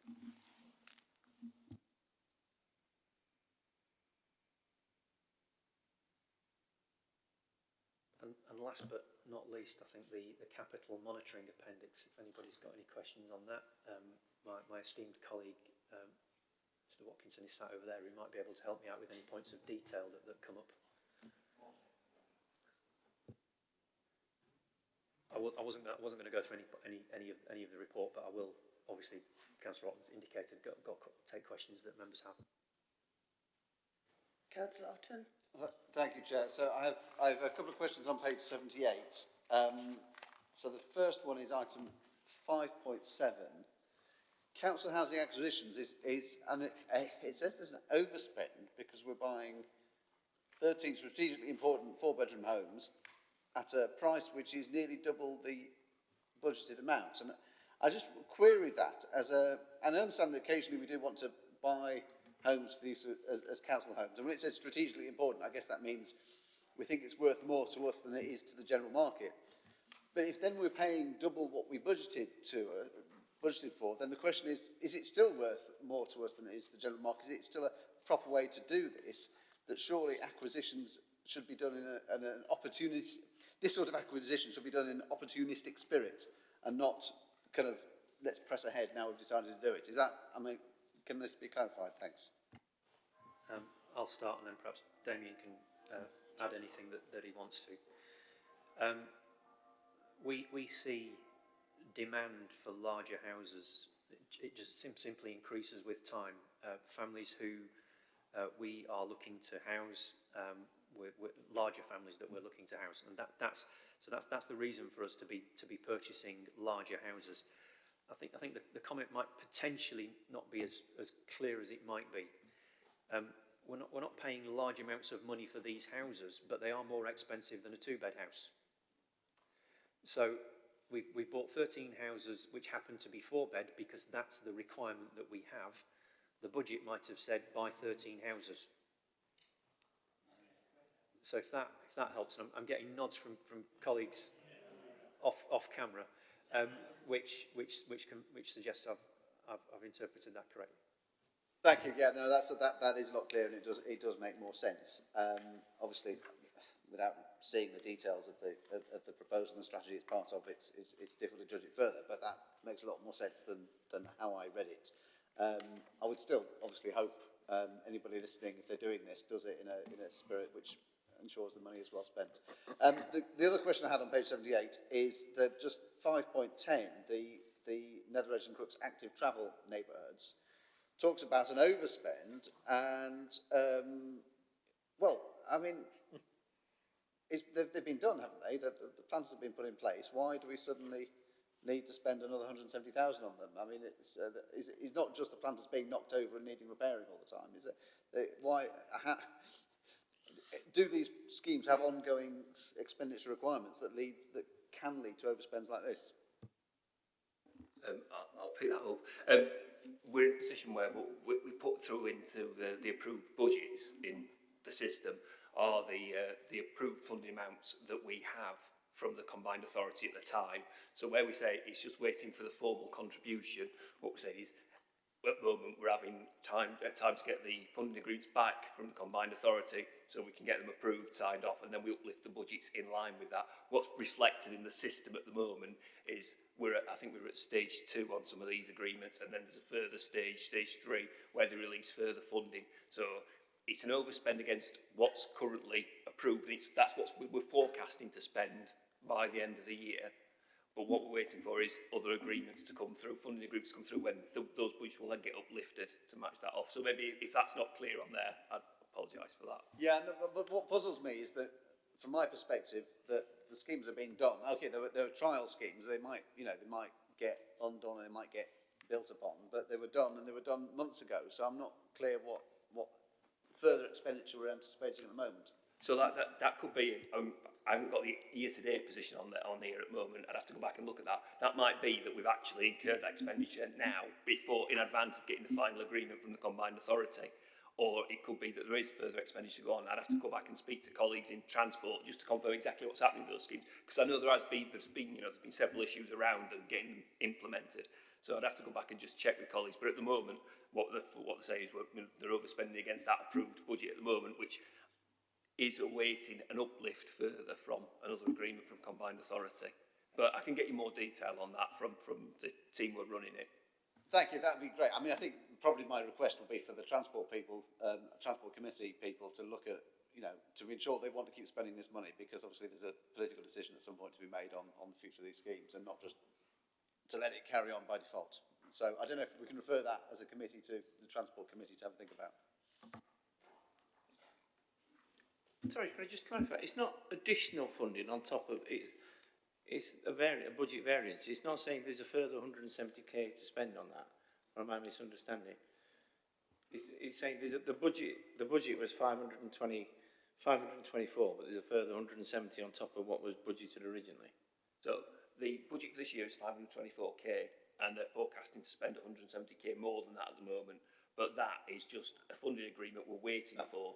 Might already have been implemented. Yes. It's not between now and the end of the... Yes. I'd have to check the year-to-date figures as well. Yeah, but the reason that my curiosity was piqued by that is that for schemes that were put in place 6 months ago, to be forecast expenditure, it does seem to imply that there's more expenditure to happen. Otherwise, we ought to know how much it costs because it's been done. But you may be right, Brian. I mean, I think my request for Transport to look at it still stands.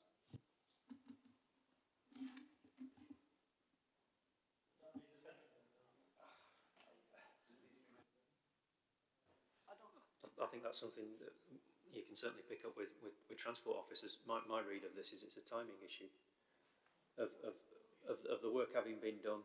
The scheme is absolutely in place. I go past it periodically.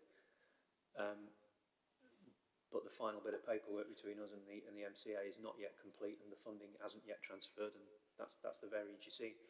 But I think if Damien, we just get absolute belt and braces on that back to Councillor Otten, so that we've got clarity. Thank you. Is that okay, Councillor Otten? Yeah. Thank you. Any further questions? Sorry, Councillor Rove. Yes, sorry. So page 79, 5.1 and 5.2. It says we're awaiting approval. I'm sure we agreed on this at the last committee meeting in September. Yeah, unfortunately, what I'm waiting for is for the full profile of that funding to be put into the scheme. So I've actually had some emails on that this morning. So to get into the approved system, I'm waiting for them to profile that spend out. So yes, we have approved it, but what I'm waiting for is for them to actually put that in a way that doesn't add to what you see in the other parts of this budget, saying that we're going to underspend more this year. There's going to be more and more slippage this year. Initially, some of their budget profiles have been put in, saying that a lot of that funding was going to go this year, and we've just asked them to review that because we don't want an unrealistic positioning. That's why actually they're in there. I've put them as green as waiting approval. They are approved. What I'm waiting for is a good profile that we can monitor against. So that's why they're not in yet. That should be done today. I've had emails on that today. So it's just a technical... It is, yeah. That's so fine. Apologies for that. Just going on to what Councillor Otten said about Nethered and Crooks active travel neighbourhoods. So this extra 170, what's it actually on? Right, bear with me. I'm just going to see if I can see what the current position is. I could have to go back to the full business case that was submitted, so that will be a discussion with my transport colleagues. So I'm just. I'm happy for you to come back to me on that. Yeah. I can get more feedback on that, and it's. To be fair, I think it is looking. I mean, if it's on concrete blocks, then I'm happy for that, but planters possibly not. I'll have to go back to colleagues in transport and say that. In some of the cases, it's where work's been done by Amy and they're waiting for the charge, where they should be putting accruals in for that might not have occurred as well. But I can definitely go back on those schemes because I know the transport colleagues have been heavily involved in those. And just one final question. Bottom of page 79, Sheaf Valley cycle route. Just that last part in red. However, this may still prove an issue for some elements of the active travel programme. So which elements are we specifically talking about there? So there's part of them is part of the active travel funding is the ATF2, I think we're talking about here.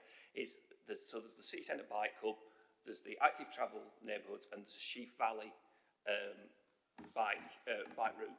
So the bike hub, they're currently reviewing and looking at when that's going to be delivered by. So that's one of the elements.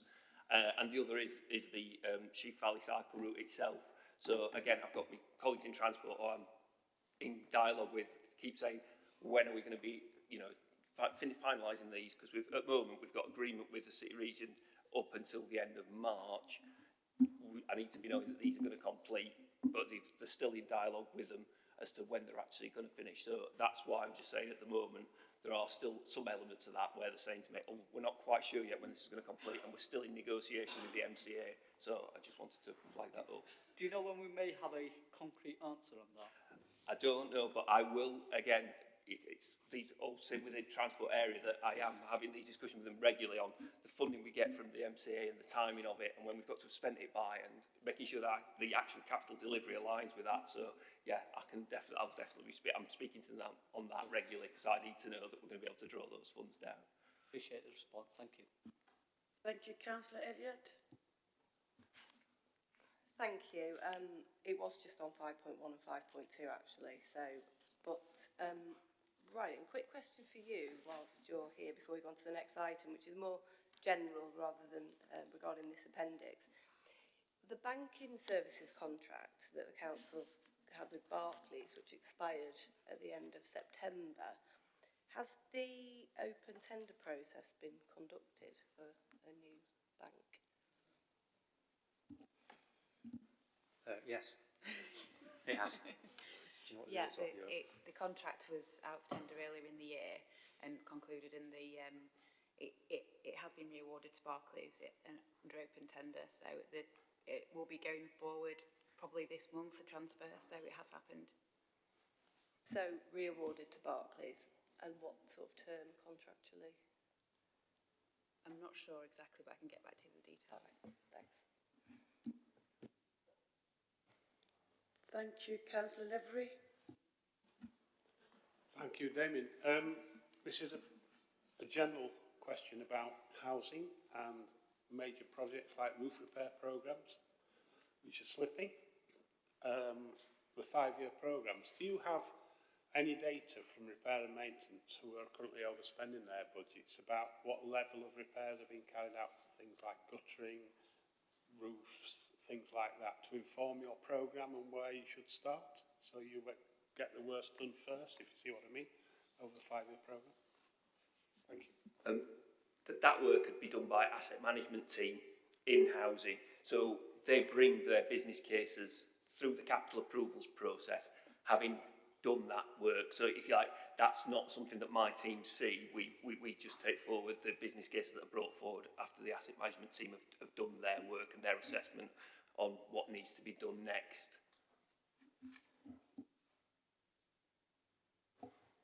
Thank you. Any further questions or comments?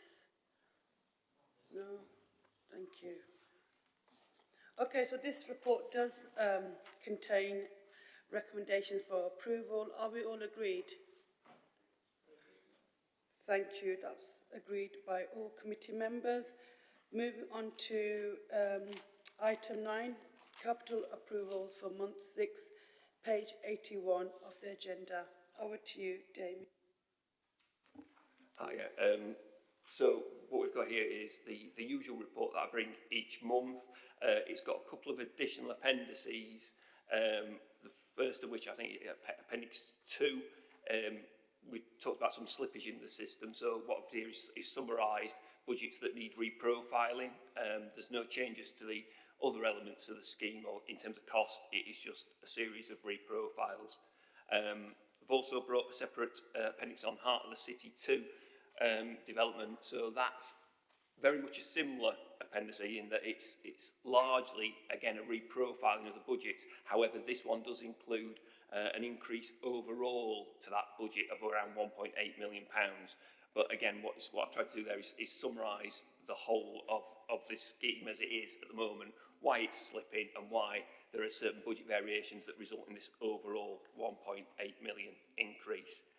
Then the usual meat of the report on the Appendix 1, just very quickly, the key items, so that's the additions and variations of the programme. The big ones are the Shellsmore Gateway, where we're moving to development stage for a full business case to DFT for over £20 million of funding to deliver the Shellsmore Gateway programme. So that's us putting in our match funding, if you like, up front, £2.2 million, which we should then be able to recover and then look at redistributing our match funding elsewhere. We've got levelling up schemes where we're putting the initial grant out to the Children's Hospital Trust for the Centre for Child Health Technology, so that's initial 500k to get them started on that work.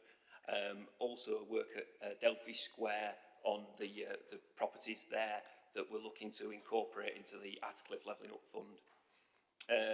Under Parks, we've got work at Parson Cross, Ecclesfield Park tennis courts starting. So that should be moving ahead shortly. Then under housing, we're just recognising a switch of some of the funding we've got. There's going to be more work undertaken on the Gleadless Valley Master Planning revenue than in capital, so we're just making a slight adjustment to that. Then under education, we've got new special educational needs integrated resources schemes at Mailing Bridge and Stannington as part of our SEND programme of works to deliver increased places. Then Also, we've got some works around the maintenance of the education estate, which is facing similar issues to the corporate estate that you heard earlier. So we've got some approvals here for new works that are going to happen at Abbey Lane around the roof work that he's doing, but we're also seeing that we're having to reprioritise other works that were initially planned to happen around windows and doors works, so that we can actually address other works such as the fire risk assessment works and the roof at Abbey Lane. So there is having to be a reprioritisation of the educational maintenance, educational estate maintenance. And I just mentioned as well, there's a small number of increases to and a reprofile of some corporate fire risk assessment work. So when you heard Tom earlier talking about his 8.4 million, some of that's already committed, some of that work's already ongoing, and these fire risk assessment schemes are part of that are at the end of Appendix 1. So that's just those moving on to delivery now. We're having to increase the budget slightly to get those delivered. And then finally, there's an Appendix 4, which is just the detail of the grant that we'll be making to the Children's Hospital Trust around the Centre for Child Health Technology. Sorry, I've tried to whip through that because I'm conscious of time. That's fine. Thank you. Councillor Mohammed. Thank you, Chair, and thank you for your report, Damien. I'm on page 8990, and as someone who represents a ward that's benefited from the Lawn Tennis Association investments both in Millhouses Park and Bingham Park, all I can say is that once this work is done, it will be fantastic. However, I am a little bit concerned to read on page 90 that the funding for the Lawn Tennis Association therefore is technically not secured, and spend needs to be done by March 23. So the question is, are we confident that we can lever in this extra money, because it will make these tennis courts fantastic, particularly given the Friends of Friends of Ecclesfield have also contributed, which is good to see. Yeah, it's just unfortunately a technicality that Lawn Tennis Association work. They won't actually give you the money till you've gone out and got the quotes and come back to them and say, that's how much it's going to cost. Usually when you go for grant funding, it's sort of, we think it's going to cost this, and they'll come back with an offer of money for you. With Lawn Tennis, just do it slightly differently. And yes, the project managers are assuring me, because I always ask that question, oh, you can be able to do this by then, and they're assuring me they'll be able to, they'll have the funds spent. So great news. I mean, I'm sure people in Ecclesfield and Hollinsend, is it? That's going to be the next phase. It's the Ecclesfield one getting on. Ecclesfield one getting on with now, and then Hollinsend will be the next one. Thanks. But those tennis courts in Millhouses and Bingham are fantastic and well used. I'm sure these will be. Thanks, Chair. Thank you. Any further questions? Councillor Rolfe? Yeah, I've got a few, sorry. Thank you. Page 94, please. Mailing Bridge, Integrated Resource. It doesn't mention how many places there are currently at this establishment. Are you able to give an identification of how many there are? As far as I know, this is a new provision, so I don't think I don't think they've got an existing integrated resource on that site. So these are all sort of new places. So yeah, in terms of the admissions for the school, no, I don't know. But in terms of the special educational needs, as far as I know, this is a new resource that's been provided. That's fine, thank you. So page 101, just in regards to Kelham Island and Magna, I mean, they're both very good schemes. Just give an identification on when this is actually happening, please. Yeah, so, well, on the future, so this is a summary of some of the slippage that's in the programme. So yeah, the Transforming Cities fund, the Magna to Tinsley link, as far as I know, it's going to be a couple of years before they're on site on that one. So they're still working on the development stage of a lot of the Transforming Cities fund work. So that is again still with the City Region released the funding in 3 stages for this, and we're still at this sort of second stage of design delivery. We're not at the 3rd final stage of final business case submitted and then giving us the whole money to start delivering. So I can see that being a longer time before that moves on. In terms of the future High Street funds one, they should certainly start to be moving on in the next year or in the next financial year. But I think there's still there's some issues around budgets on those. We're still getting costs back on those schemes, so that's where we're seeing delays on that, because there is still going to have to be, I think, some work to be done to ensure we can meet the whole cost of those schemes now the market's coming back with its prices.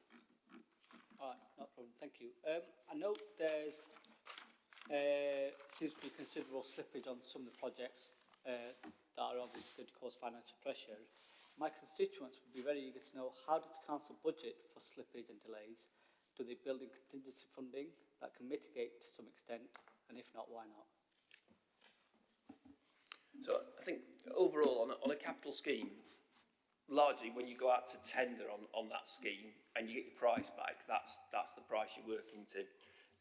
Delays could cost more, but it'll depend on why. What's the reason for that delay? You know, is it something that the contractor has to stand to, or is it changes to design? So all capital schemes do build in a contingency, and we've been asking for that. Telling project managers to build in higher contingencies recently. With changes to material prices, just general problems with materials. The length of time, number of tenders we get back has not been high. So we have been instructing or advising people that you need a higher and higher contingency. So yes, we do try and do that. All project managers will be trying their best to deliver their programme to its schedule. And like I say, if a delay to a scheme is going to increase costs, it's not always. A delay does not always lead to an increase in costs.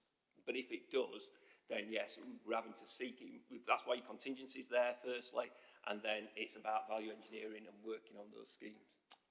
Do you have a general percentage that you work towards on a contingency? It was around 10%, and we've been talking about getting that uplifted since then. But it's often difficult when you're working with limited grant funding, for instance, and you might start with an idea of what you want your contingency to be, but when you get your actual offer of funding, it might not always allow for that. So there then have to be decisions made around how to progress it and what level of risk you can work with. But then as you work through a project, you can slowly reduce that contingency as risks either crystallise or don't. And a lot of them in capital projects are like when you're digging in the ground, and once you're out of the ground, actually a lot of your risks go away at that point. So that's when you can start to review them a little bit better. No problem, thank you. Just going back a bit, page 96, the school boiler replacement programme. There's some significant differences between the different schools here. I'm just interested to know why Carternall Junior, which is an Ecclesall ward, why that's so low. I mean, are they getting some amazing rates for their boilers, or? And if they are, would you be able to pass those details on to the committee? No. What this is this has been sort of a two-stage feasibility, if you like. So these projects did have an initial budget, and there was a longer list at first of sites being reviewed. This is a narrowed down list now, and actually this is for design work. So this isn't actually the cost of it. So this is the next stage of design for all these. So what the team have established is obviously the issues at Carternall don't need as much of a design solution as the ones on the other sites. But I can find out what the system is at Carternall. Yeah, please, if you don't mind. Thank you. Yeah. Thank you. Damien, just regarding Councillor Rowe's questions around slippage. If a slippage does require extra funding, could we have sight of that so we can understand why there was a delay and what caused it? Just because I think I'd like to understand what causes a lot of these slippages, whether it's contractors or what other issues does that. So in future, well, that's what should happen through this approvals process. Nothing should get its budget increased. Nothing gets its budget increased without it coming through here. So actually, you should see those, as part of this report, and actually, hopefully, as I'm doing and trying to get these, we do like the briefing sessions on a Monday and the pre-agenda meetings. So I'll try and circulate those details, as soon as we get the information to capital approvals process. will be starting to circulate those. We start to circulate those round here, so hopefully it should get picked up through this forum. Yep, fantastic, thank you. Any other questions? No? Okay, so again, this report requires recommendations for approval. Are we all agreed? Yeah, thank you. That's agreed by all committee members. Moving on to item 10, page 111, accepting funding from Rough Sleeper Initiative. And I think it's Janet Sharp. Yeah, it's Janet Sharp who will be presenting that. Thank you.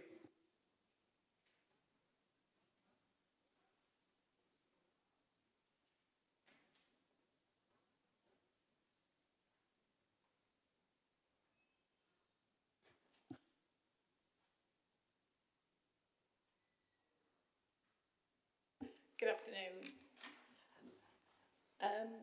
I'd just like to say a few words about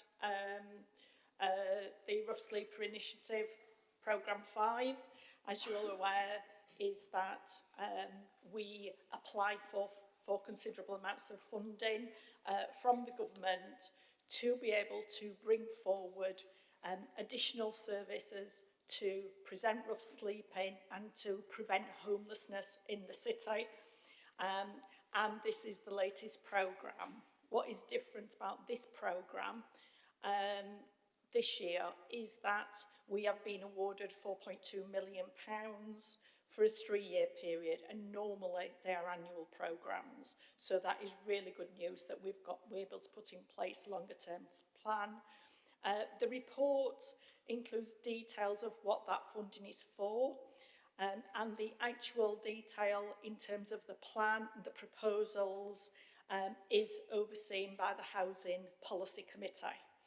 So the reason for bringing this here today is to accept the funding for this programme and also to provide an assurance to this committee of how the money will be used, and also to make sure we are compliant with the reasons for awarding this funding to Sheffield.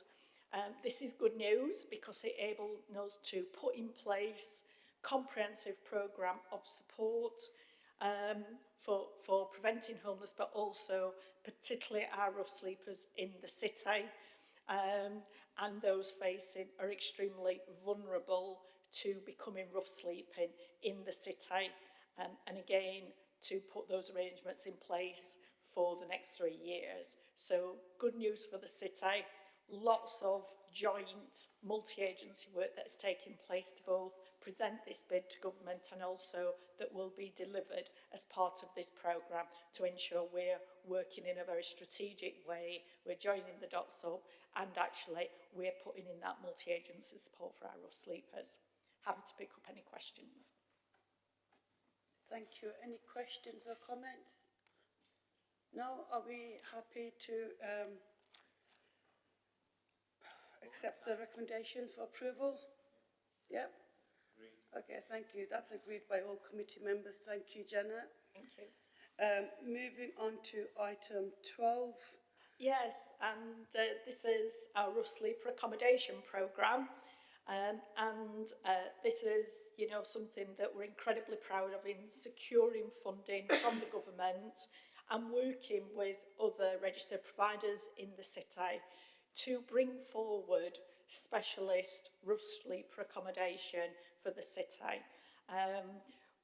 We are asking 2 things in the report. One is the support to accept the funding that we've been allocated for this programme, and that is that additional units will be provided with our partners Action, registered provider, and also Roundabout, but also the council will be bringing forward new provision, and also to provide that wraparound tenant support worker services around that provision to be able to support some of our most vulnerable.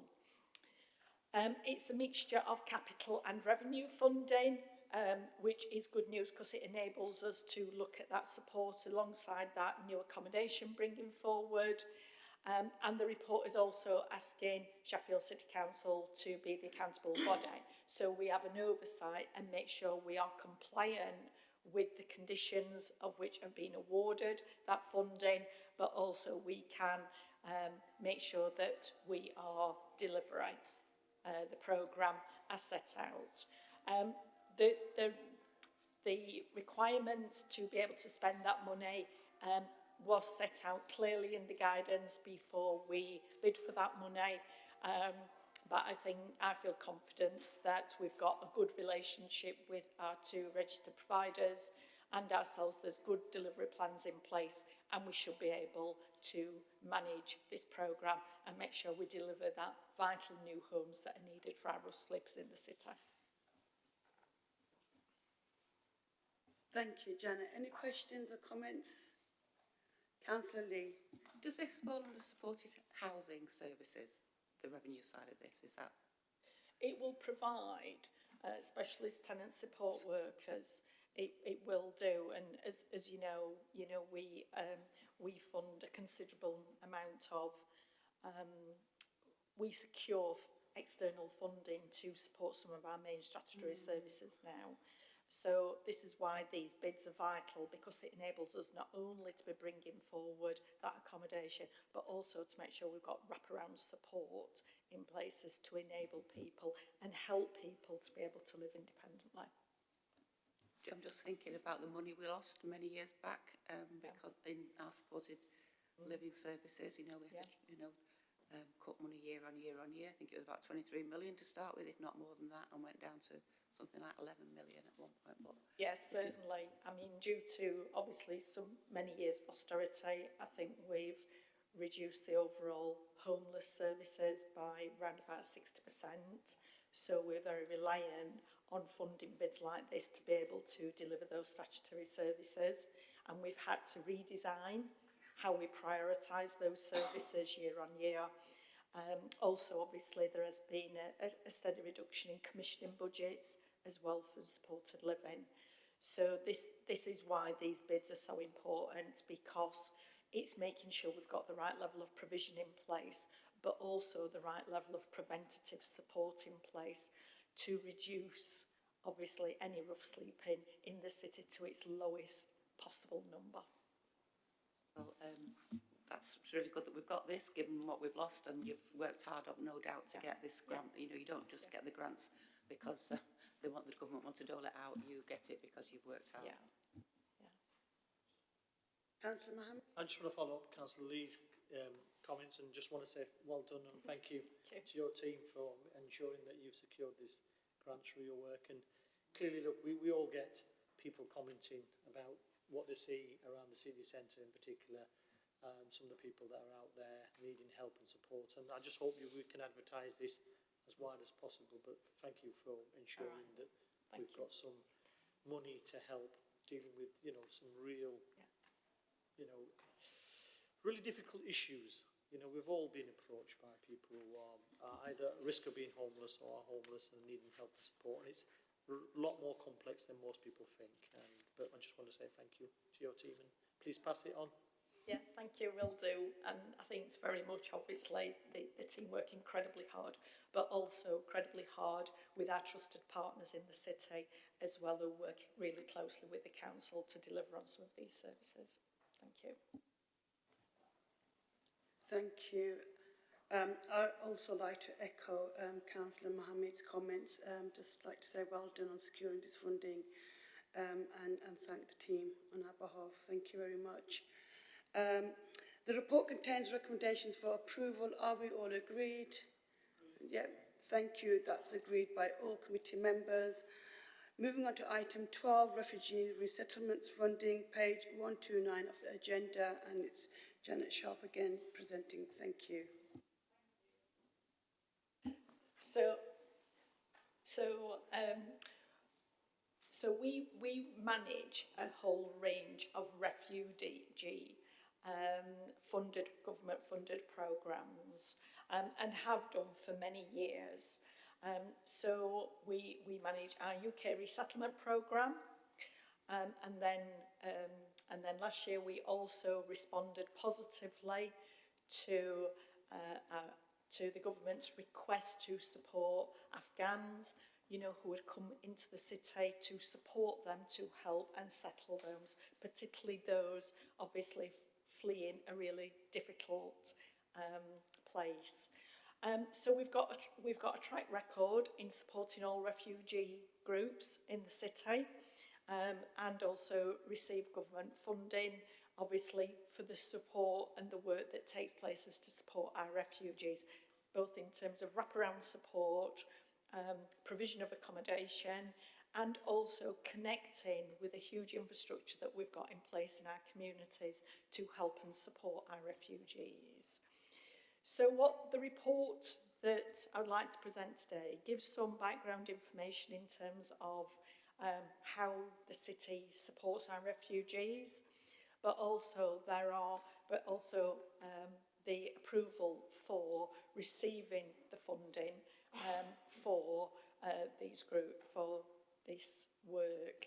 So again, this is both the refugee, obviously UK resettlement scheme, and also our Afghan citizen resettlement scheme and relocations and assistance, but also more recently our Homes for Ukraine scheme.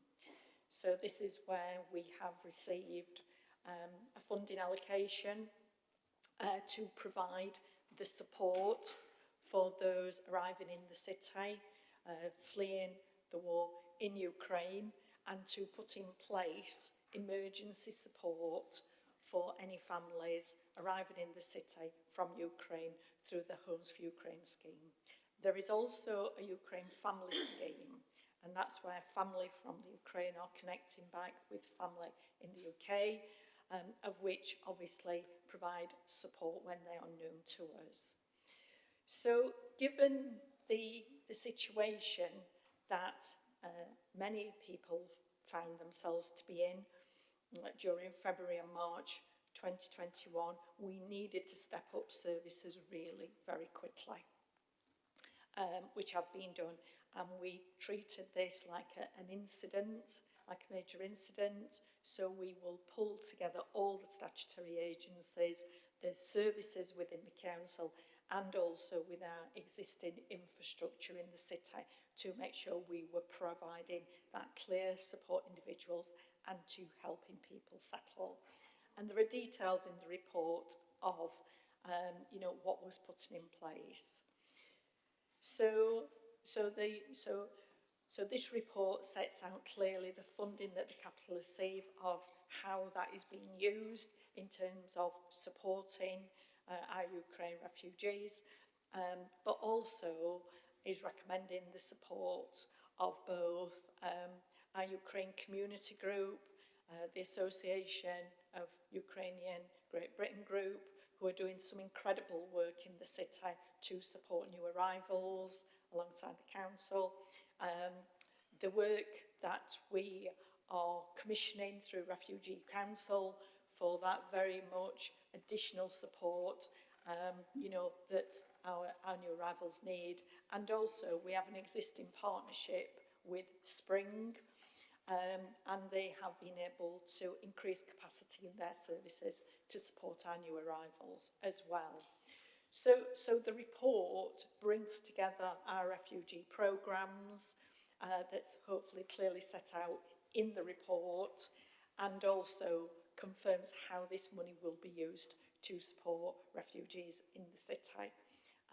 And this then tidies up all the approvals for all our refugee programmes in terms of financial resources available, and also to make sure that we are using the money to the best of where it is needed, and to support some of our most vulnerable. Happy to pick up any questions. Thank you, Councillor Mohammed. Thank you, Chair, and thank you, Janet, for your report. Obviously, there's three of us in this room today who are very proud, well, I am, to be those councillors that sat in this chamber and voted, I can't remember when it was, in the mid-2000s, for us as a city to become the UK's first city of sanctuary. Yeah. Brian and Mary. And myself, I'm sure the others that joined us after, no doubt, will also be supporters of that city of sanctuary status. and I'm particularly noting the 30,000, the latest arrivals that are seeking sanctuary in the city of Sheffield. The Ukrainian community are also going to benefit with £30,000. So the question is this the continuation of the work down at St Mary's Church, or is this going to be on top of? No, it is a continuation of that work. So that community group are doing some incredible work in the city, and due to the urgency of us to support that group, to put in place the support that Ukraine families needed, is that we were working in partnership with St Mary's, who already obviously support other community groups, to provide some support.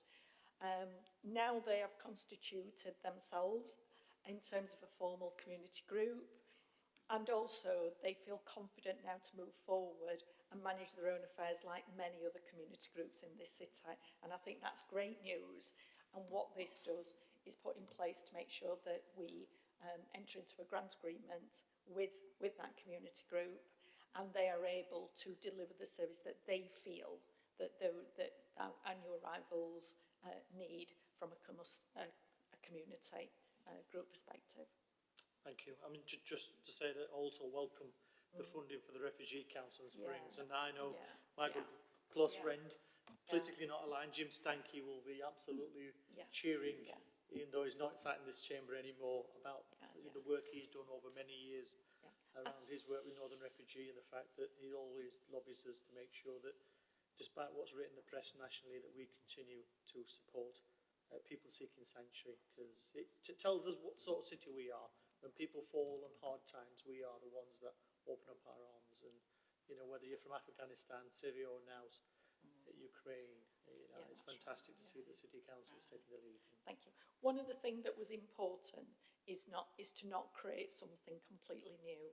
We have a track record over the last 20 years of supporting many refugees who arrive in the UK and need our help and support. And there is a really strong infrastructure in place in Sheffield and within our communities. So rather than create, you know, something new, one of the things we wanted to do was build on the existing infrastructure and our voluntary and community sector, which is absolutely critical on this journey, but also where we needed to be. Because, you know, at the start, you know, we had a very small Ukrainian community in Sheffield, and also enable that community to be able to, you know, explain to us the things that will make the greatest difference and what additional support they would need, in the same way that we would do the same with any other refugee cohorts in the city. So we were fortunate that we had a good infrastructure in place. You know, we understood very clearly the gaps in provision that we had and the additional support that we needed to put in place. But actually we weren't starting from afresh, because we have a strong track record in supporting our refugees in the city, which are good things, you know, and also it's helping us to shape and learn and actually hear to what will make things even better for our refugees in the city. And certainly the Ukraine Community Hub work is really, you know, they are explaining the things that will make the greatest difference for them to be able to integrate into our communities. And I think that's really good to hear. Thank you, Councillor Otton. Thank you, Chair. Yeah, just to pick up the Ukrainian question again. I understand that the government's Homes for Ukraine scheme was 6 months in its duration, and 6 months is finishing for most any day now. What happens then? So under the Homes for Ukraine scheme, obviously those who wish to be sponsors to support Ukraine new arrivals through the Homes for Ukraine scheme, is that ideally they would stay in that accommodation for 6 to 12 months. We are finding many of our sponsors want to continue those arrangements. We're also finding some sponsors where, you know, it's where they want to see, you know, the end. You know, they've absolutely been fantastic in terms of supporting our refugees, but also, you know, feel that it is time for obviously some families, you know, to move into their own independent living. So what we do know is we know everyone that has arrived in the city, and we are working with sponsors to understand what their individual situation is.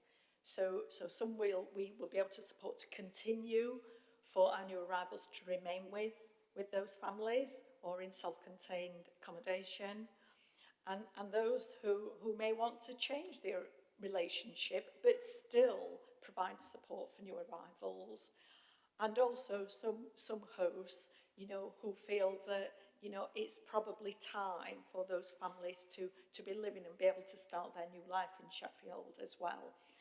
So what we do know is this will increase pressure on our homeless services in terms of identifying, you know, new homes. But also we know that there is an awful lot of goodwill from our sponsors in the city. And so we're able to work in a sort of planned way so that we don't end up with lots of people obviously presenting themselves as homeless to the council. We're also doing a huge amount of work with our private rented landlords, and also so we can manage that transition. Under the Homes for Ukraine scheme, there is only funding presently that's been awarded to the council for 12 months, unlike our UK resettlement scheme, which is over 5 years, and also our Afghan schemes, which are over 3 years. So we are working closely with the government team to see if they are going to, or those arrangements are going to be extended. If they are, then obviously we can be assured that obviously the teams that have been set up obviously to support our new arrivals, you know, will have continued support longer than 12 months. But what we can't do is guarantee that, you know, we are, you know, urgently seeking obviously to get some clarity on that situation. But in terms of accommodation, you know, we know from the Homes Ukraine who's arrived in the city, where they are living, that they are safe in the accommodation that they are living in, and, you know, some new arrivals want to stay, some want to move on, some hosts want to continue to support, some are keen to change those arrangements. But certainly over the next few months we will be working closely with both the hosts and also families who've arrived in the city to see what their long-term plans they would like them to be. Thank you for that. I mean, you talk about 12 months and my understanding was 6 months. So is that been extended? Is that an extension to so that what we've initial been support? doing is we've been working with hosts, you know, so that we understand whether they would like to extend beyond the 6-month period. Many have, and many have indicated that they will do. Some obviously are wanting to end those arrangements. I'm just trying to clarify. The initial, there was a cash offer from the government. This will pay to cover the cost of the accommodation for 6 months. Have they extended that? Or is it, They have provided the local authority with 12-month funding. Right, okay, so thank you. That was kind of what I was trying to get to. And are you satisfied, therefore, that you can handle the people coming out of their sponsored accommodations with that money? And is the, you know, I mean, because it's not just going to be a problem with Sheffield, it's the whole country is going to be a similar position. Do we have to be clear if we go back to have to say to the government, look, we all want to support Ukraine. We know you want to support Ukraine. We're falling short here. We need more help for the refugees. We have huge pressure on social housing in the city. You know, we are seeing an increase in homeless presentations. We have significant numbers with a housing priority. And so this is increasing the pressure on housing in the city. We are looking at how we can support our refugees as well as obviously any individuals seeking asylum in the city and have rights to remain in the UK, as well as our, you know, homeless is increasing, and also our own, you know, people living in existing homes, you know, people obviously needing urgent accommodation. So this is an additional pressure. And as I'm sure the committee is aware, we have a significant shortage of affordable homes in the city. So there are some pressure points, but I think the good thing about this programme is that we are working really closely with those hosts and new arrivals. We're trying to get an early indication of what their plans are, so that we can put in place that housing support much earlier. It may not be council housing, it may well be private rented housing, or it may be staying with their hosts, and we can put support in place for those hosts to allow those individuals to stay in that accommodation for as long as possible. But there is no getting away. There is significant pressure on housing in the city. We have significant numbers in emergency and temporary accommodation. So anything we can put in place to support sponsors to allow our new arrivals to stay with sponsors is something that we certainly want to look at, along with other arrangements. And also, there may well be other sponsors in the city, you know, that have not been matched with a family, but are keen to step into that breach as well. Before I bring you in, Councillor Rove, I'm just conscious of the time. We were due to finish at 4:30, but we would need to now have an extension of 30 minutes. Is the committee happy with that? So we'll extend it till 5 o'clock then. Councillor Rove? Yeah, sorry, can I just ask, so what happens at 5 o'clock if we haven't finished the agenda?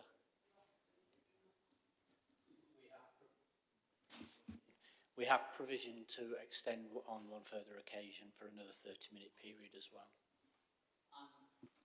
Sorry, I just want to clarify this. So if we don't get the agenda finished today, does that mean that the agenda will then move forward onto the next meeting? Is that correct?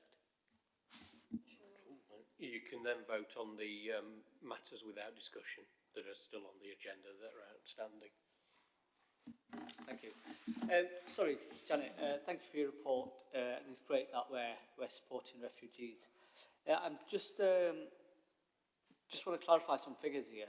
So in page 136, you say you've had 495 refugees have arrived.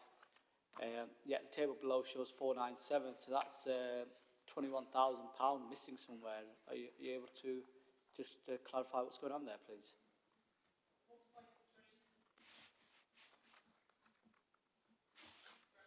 So the table that's in 4.2.1.4 on page 136. So the paragraph states you've had 495 refugees have arrived, and the table below shows 497, which if it's £10,500 per refugee, then that's £21,000 missing somewhere.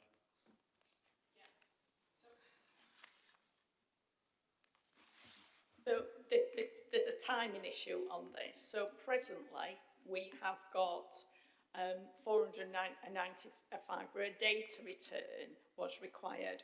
When we submitted that data return, we had 497, and we have had 2 individuals that have left the city. Thank you for that clarification. The other thing I wanted to clarify were these thank you payments at £350 each. I think I read further in the report, might have read this wrong, it was optional rather than mandatory. Are all these payments going out to the refugees, or are they going out to the hosts? Who are they going to? Right. So when our new arrivals arrive within 48 hours, what we will do is visit and make sure that they are settled, and we'll provide an emergency hardship payment. And we fund that obviously from the money that the council is receiving to put that in support. The thank you payments are for the hosts. So once we've carried out all DBS checks of people who've arrived and their host properties, and we've done the property checks, and we've made sure that everything's in order, then we will be providing the £350 thank you payments, and that will continue whilst obviously those new arrivals are in that accommodation. Just further on to that then, so what's this 10% sample check? It's not quite clear what it is. So one of the things that we do is, on arrival, is that we will check all properties. But one of the things that then we will do is to make sure that there is ongoing support, and to make sure the circumstances I've checked is with two things. We're doing a huge amounts of work, lots of information on the council's website, but also what we will be doing is we will do sample visiting. So, you know, to make sure that everybody's okay, there is no additional support that is needed. And also, if anybody contacts the council, that will immediately trigger a visit to that property. Thank you. And sometimes it's the host that needs some support, as well as the families arriving as well. Okay. And just one final question, page 135. I note the UK resettlement scheme has an education provision for 5 to 18 of £4,500, and that's the same for the Afghan relocation assistance policy, and that's also the same for the Afghan citizen resettlement scheme. I'm just a bit curious as to why the Homes for Ukraine is significantly more. I think there is. So in terms of the Home for Ukraine scheme, these are the allocations that have been awarded to us, obviously, by government. And also there is also an education support funding that is available. So, you know, one of the things we have done is trying to make the best use of that funding. One of the things for the Homes for Ukraine scheme, as you can see here, is that we only presently have funding for the first 12 months. We are hoping that the government will align it up with the other refugee schemes. But also for the Ukraine family scheme, there is no funding that the capital receives to provide support for those individuals who come through that scheme. Okay, sorry, I'm not sure that answers my question. So my question really is, why is there significantly large or a larger amount given to Home for Ukraine rather than the other three schemes? Is that from central government? It's all from central government, and we just have to work with, you know, with the funding available. But one of the things that we do is try to make sure that the provision is right, that we need to put in place for our new arrivals with using that funding. Thank you, that answers the question. Appreciate it. Thank you. Any further questions or comments? The report contains recommendations for approval. Are we all agreed?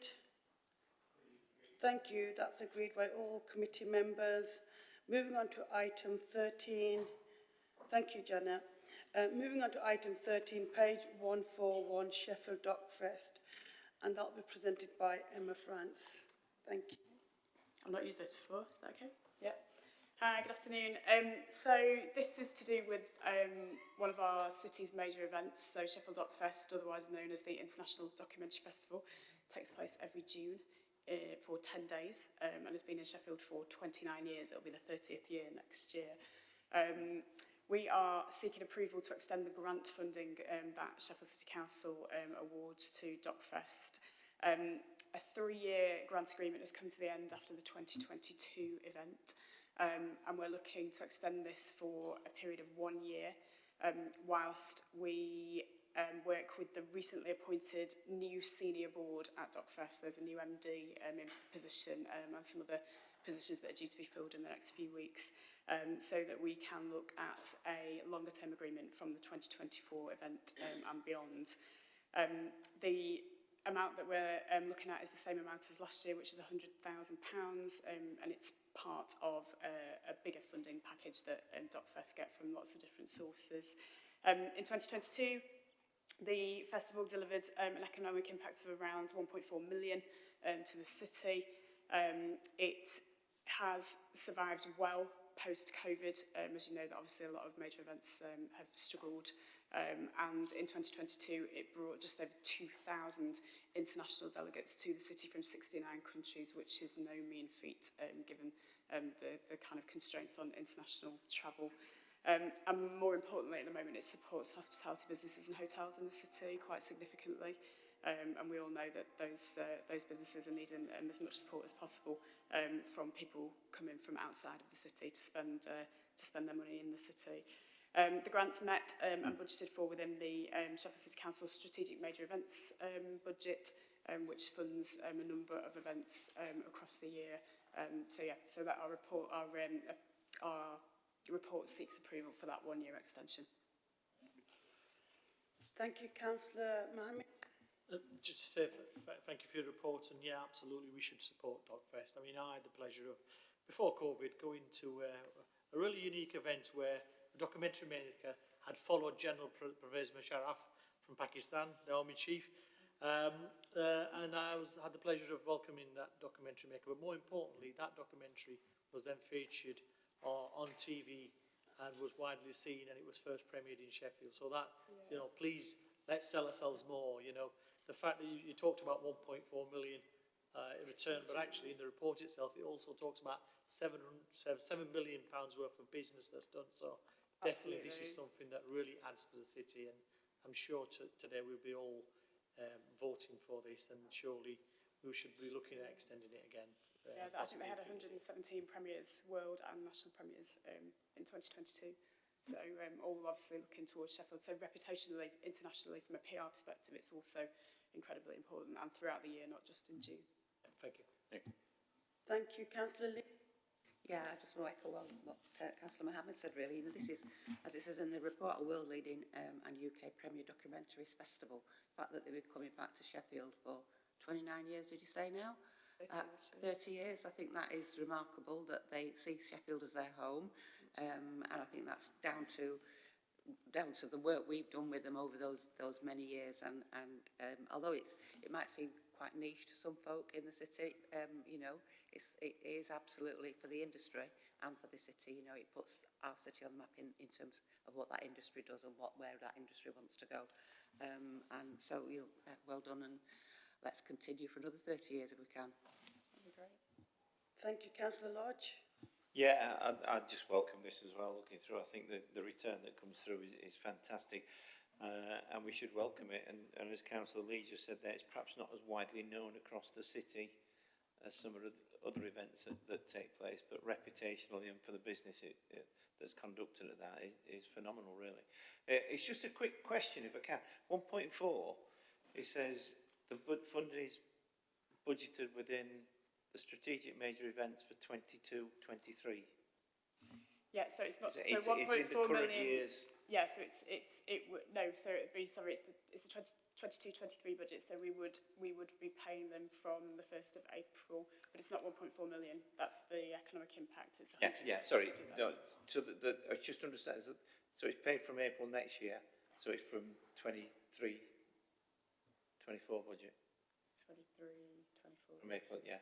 So it's just a typo in the report, I think, because it says 22-23. I was just trying to understand it when it was. No, they get paid normally in 2 instalments, one on the 1st of April and then one after they've delivered the event. So that's normally around the 1st of July. Right. Yeah, thanks. Thanks for the clarification. Thank you, Chair. Thank you, Councillor Chaplin. Yes, thank you, Chair. If I can just comment on my colleague, Councillor Mary Lee. It's not quite that niche. My daughter's worked there a couple of years ago. Well, I think a bit more than that, probably before she went to university, and found the event very, very enjoyable. I count myself lucky in being able to see and hear from, I think it's Michael Moore, the documentary maker, and went to see him speak at that event. I mean, there is some really impressive stuff going on. Another one is the archive films that we've got of this city going back decades, you know, right back to the 1940s.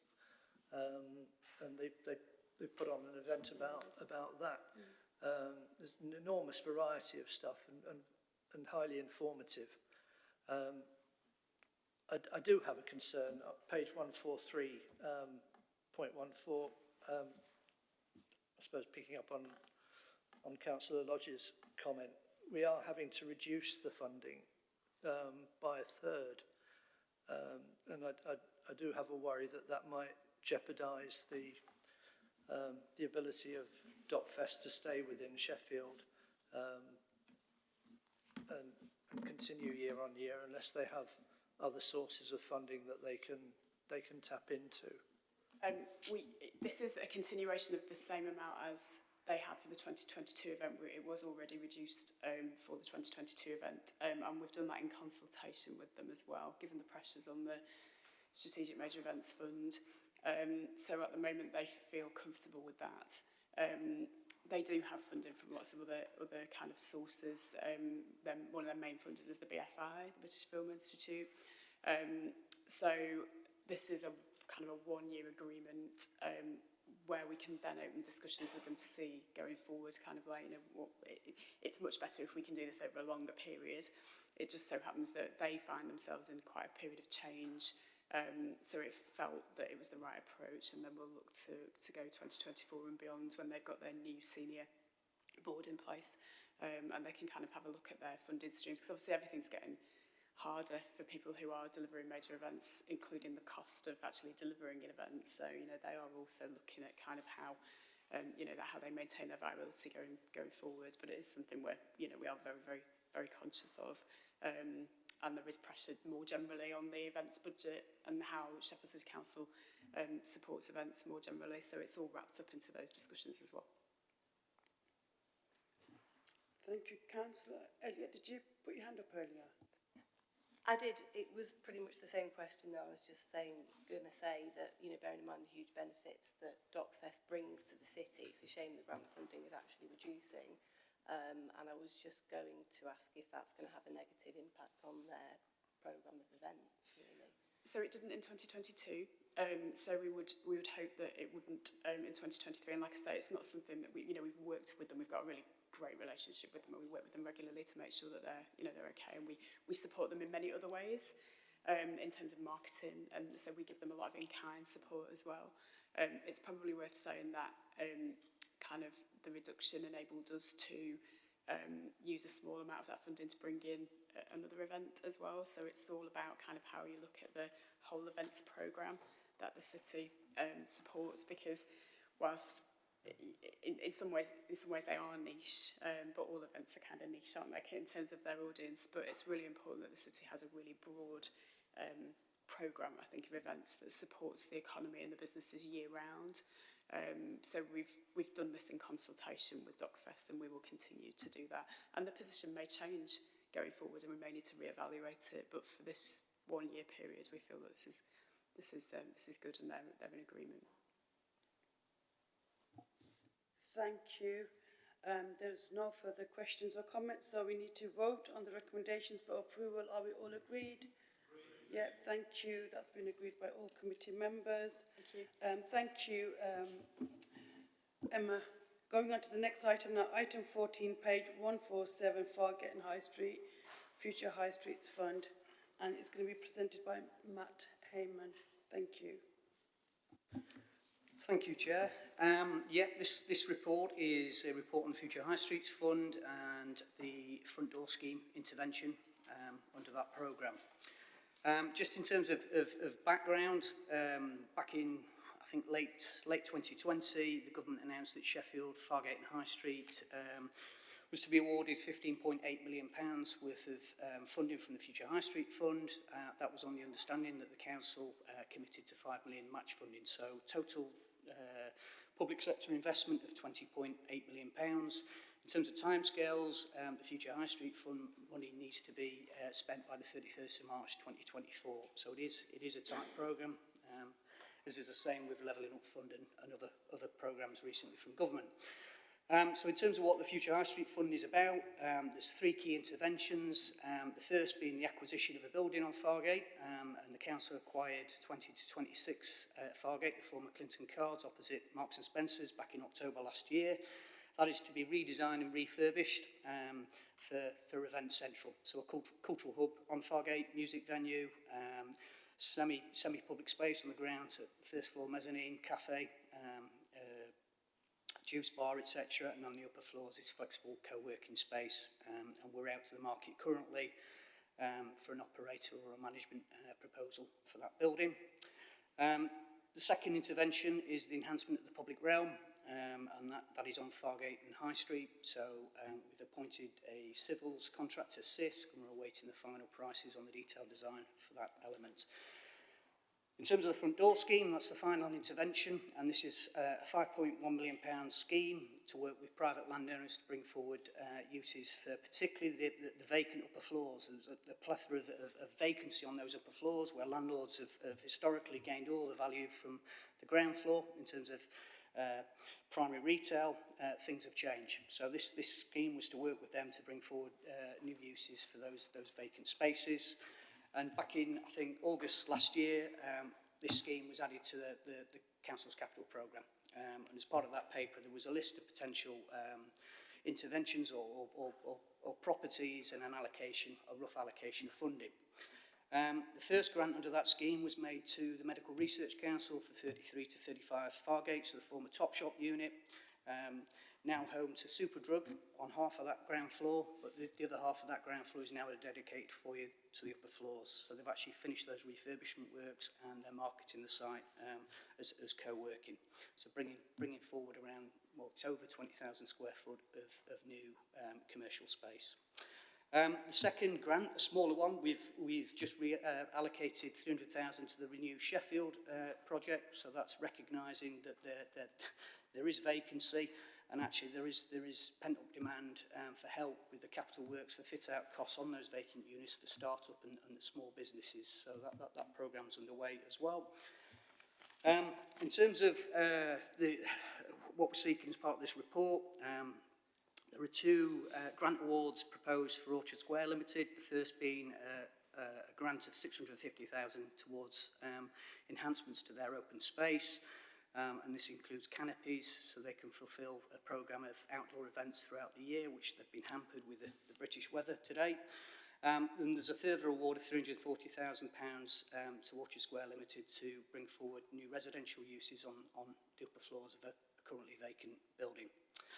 The second, or the third grant award is to the Montgomery Theatre on Surrey Street for £495,000, and this will ensure that they can install a new lift access from Surrey Street to make it fully accessible, and will assist with them securing match funding from other public bodies to bring forward their capital programme for refurbishment.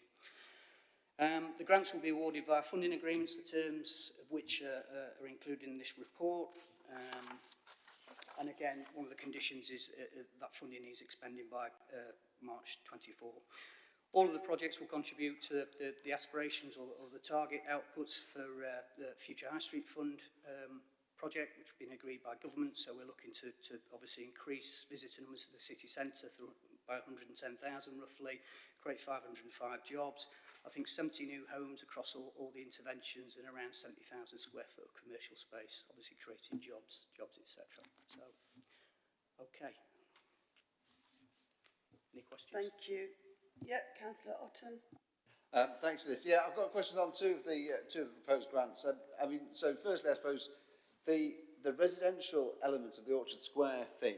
I mean, I suppose I'm curious what kind of public benefit there is to a 340,000 investment grant to a residential development. I mean, it's of 8 units, so it's 40,000 odd per unit. I mean, are we getting anything? Is the city getting anything back for it apart from that 8 more units will exist? As a use of public money, what's the justification?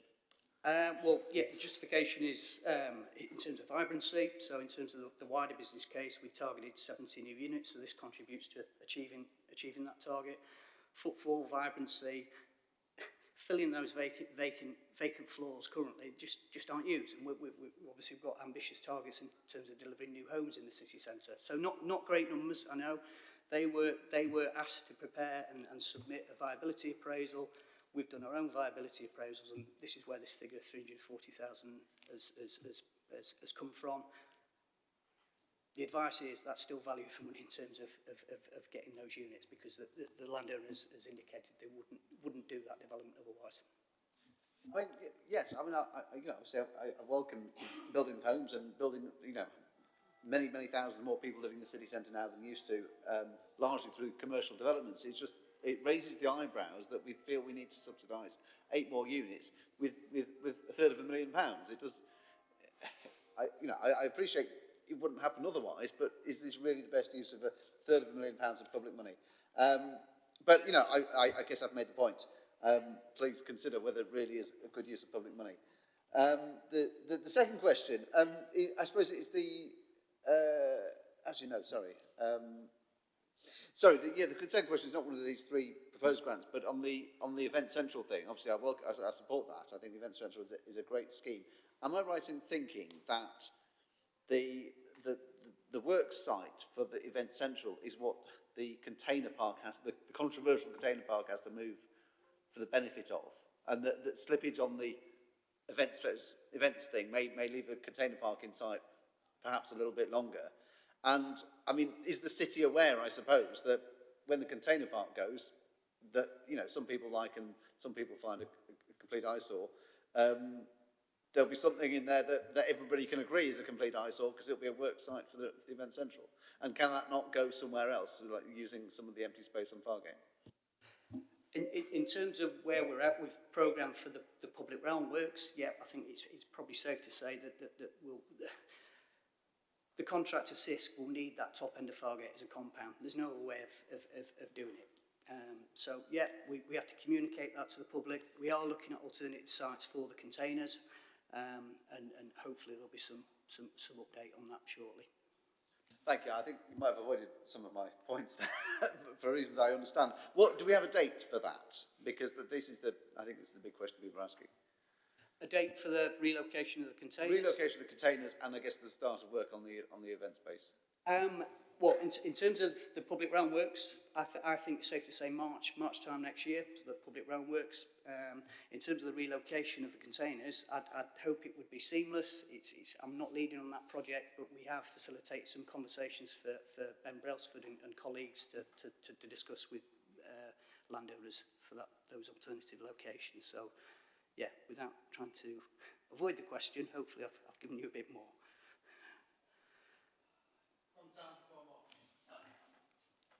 Yeah, March or April. So it decants. My understanding, it takes 4 weeks for them to decant the containers, and they'll have to be relocated to another site. Yeah. Councillor Elliott. Thank you. Just following up on Councillor Rotten's point, with regard to the further grant, 340,000 to Orchard Square Limited,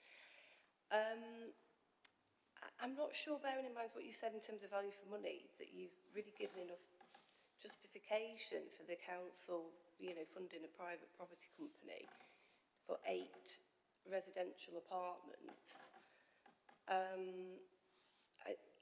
I've done a quick search on this, and the company is chaired by Sir Michael Heller, who's a major Tory donor, chairman of Conservative Friends of Israel.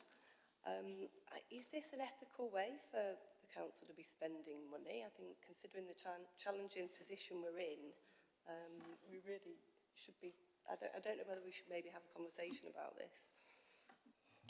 Yeah, I mean, when you say council money, it's obviously Future High Street Fund money from central government. All of this was put in a very detailed business case, and all of which was approved by central government. So those are the parameters I've been working with in terms of the lead officer, and I've taken advice from quantity surveyor colleagues, from housing colleagues, in terms of is the grant per unit acceptable? And apparently it's similar to unit grants on perhaps larger developments. On this one, we're only getting 8, so perhaps it's highlighting it more. I don't know. And are there any provisions for it to be repaid? There's clawback provision if they don't deliver. There is no. It's a grant, not a loan. So, I mean, the hope is as well that with, especially with Orchard Square, that obviously they want to make their centre as sustainable as possible. So there are large retailers in there currently. Things are changing as we talk, and they are looking at potential new uses throughout the site. Okay. Well, I mean, I think I'd be reluctant to support that for the residential purposes. I think the first part's okay, but not the second. Councillor Lee? I was with you to clarify, if we refuse one lot, we lose everything. So just if you can answer that one, that would be good. I was in Orchard Square this lunchtime actually, and the shops are going.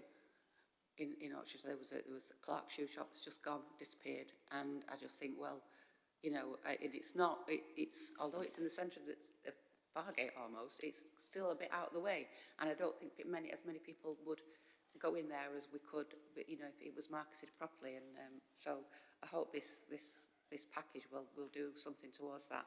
I'm really pleased about the Montgomery Theatre, absolutely pleased. We've supported them financially in the past and supported them in kind, and the fact that they're getting this grant now, I think is absolutely wonderful, especially with their ambition to make it a centre for children's cultural activity. I think that's brilliant. It's a fantastic venue. If you go and have a tour, you know, they've got a great restaurant facility there available, and you know, the fact that they didn't have any disabled access was the thing that was holding them back, so that's really brilliant. And there is an apartment on the top, a 3-bedroom apartment, and it would be lovely if you could live up there. I think it would be a great place to live, so I'm really pleased about that. So yeah, thank you. Councillor Lodge? Yeah, just seeking clarification from what Councillor Elliott was saying there, and from what you said. I'm trying to understand. The grant for the accommodation side of things in Orchard Square was part of the original business case that was put forward to government and was approved by government. So if we're not to approve that now, what impact does that have on the whole future high street funding? Again, we would have to go back to government for a change request, and that's a fairly lengthy process. By which time we could fall out of the time by which the funding needs to be spent. Potentially, yeah, potentially. Right, thank you. Councillor Mohammed? I mean, I do see the case you're making as someone who lives in a house that cost £15,000 in 2003. You know, there'll be lots of other Sheffielders thinking, hang on a minute. However, times have moved on, and as Councillor Lodge has said, this is something that we've gone to government with. We've put the case to them, and the money has now been allocated. Clearly, we've put a marker down about how we, you know, we are feeling a little bit uncomfortable, and I think that's the point. But I think we're at this stage now, you know, it's the 11th hour, 59th minute, and to kind of put all the other stuff that we do want to see at jeopardy because of this one issue, I, for one, Chair, will be voting for it, even though you know, it does stick in my throat a bit, you know. But, yeah, that's how things are. Councillor Orton? Thank you, Chair. Thank you, Chair. Yeah. So, I mean, I think I heard what Councillor Elliott said, and I think she makes a very fair point. But we are where we are, and like with the clean air zone, we've taken the money, and we have to get on with it. And I'm just in case anybody forgets the beginning of the meeting, can we please get on with it? But can we? Yeah, I think in hindsight we shouldn't have made this application. We obviously have to stick to where we, you know, we have to act consistently, don't we? Not changing our minds just because there's a change of, you know, who's running the council exactly. But I would like us as a committee to give a steer, if other members are agreed, to consider, even if it's not Sheffield money, if it's only government money, as if we weren't all kind of taxpayers in both camps anyway, to consider the public benefit of proposals to spend grant money, because that, to my mind, is not sufficient. And so next time we do an application to a fund like this, can we please do it for something that will kind of improve the city centre for everybody and not just create a small number of units for a small number of people and one developer? Thank you. Thank you, David. Hollis, you want to come in? Yeah, just taking some of the comments. Although we are a political organisation, in the way that we deliver our services, we can't act in a political way. So the political affiliations of the owners is an irrelevant consideration. I know that's been raised, but just to make that clear. The value for money is a good point. I think if you want to make a decision other than approving it, I think you would probably need a bit more information to understand the consequences, which is what was approved previously on the basis that the application went in, but also the impact on whether we could retain this money and use it elsewhere, and the impact that it might have on the Montgomery Theatre if we were to refuse this. Now, I'm not saying you can't look at doing that, and I don't know what the timescales are, but I think before you make a decision, I think you need to be aware of those, because you don't want any unintended consequences from refusing one of these and thinking you're approving the other one and then finding that you can't do that. Thank you for clarifying that. I mean, I just raised that for a point of interest. It wasn't necessarily to sway a decision or anything. So could this committee, if we voted for it, resolve to go back and query that point specifically and then gauge the impact?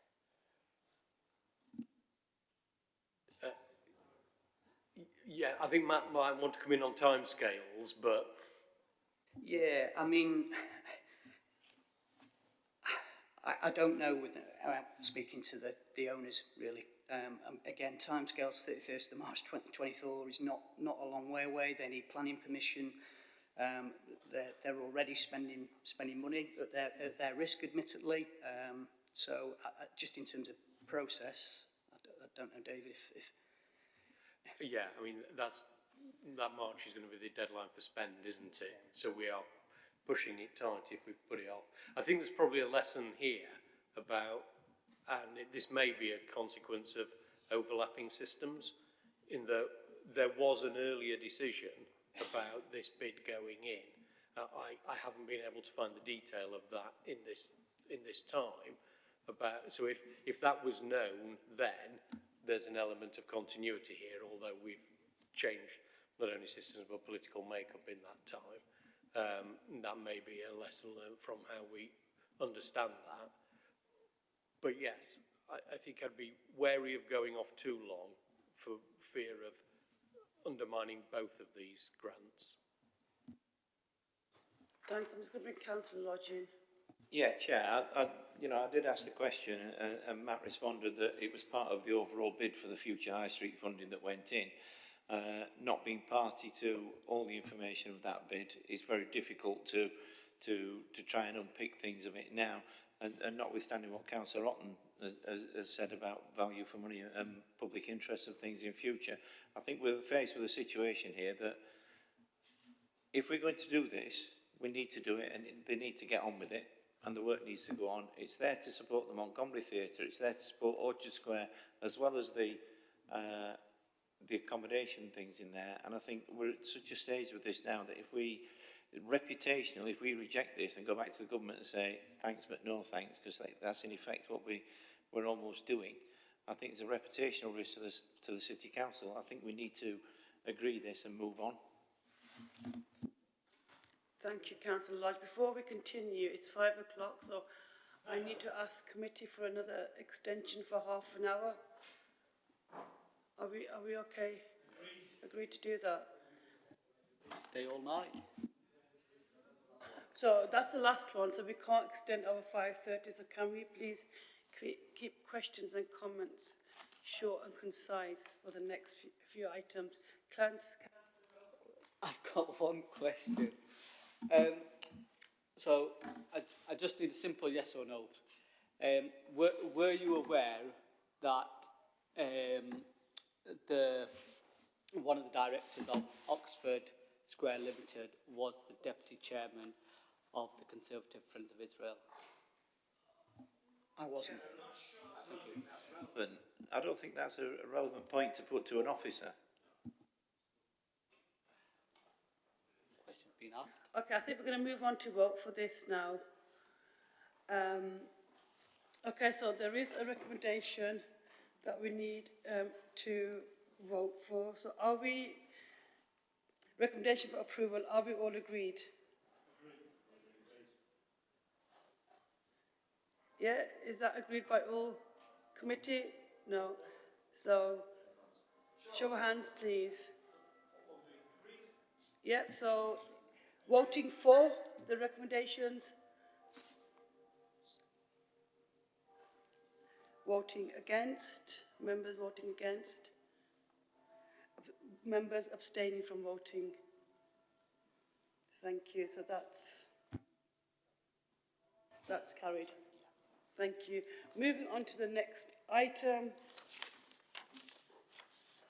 Item 15, I'm on 15. Yeah, item number 15 now. I'm getting tired. Presented by Ben Morley, UK Shared Prosperity Fund. Thank you, Ben. Thank you, Chair. I'll try and be quick.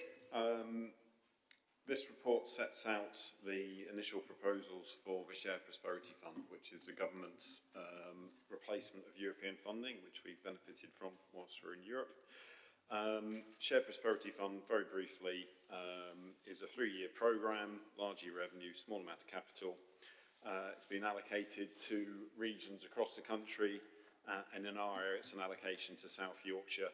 Well, within the calculation you can see how much Sheffield would have got if we're operating on our own.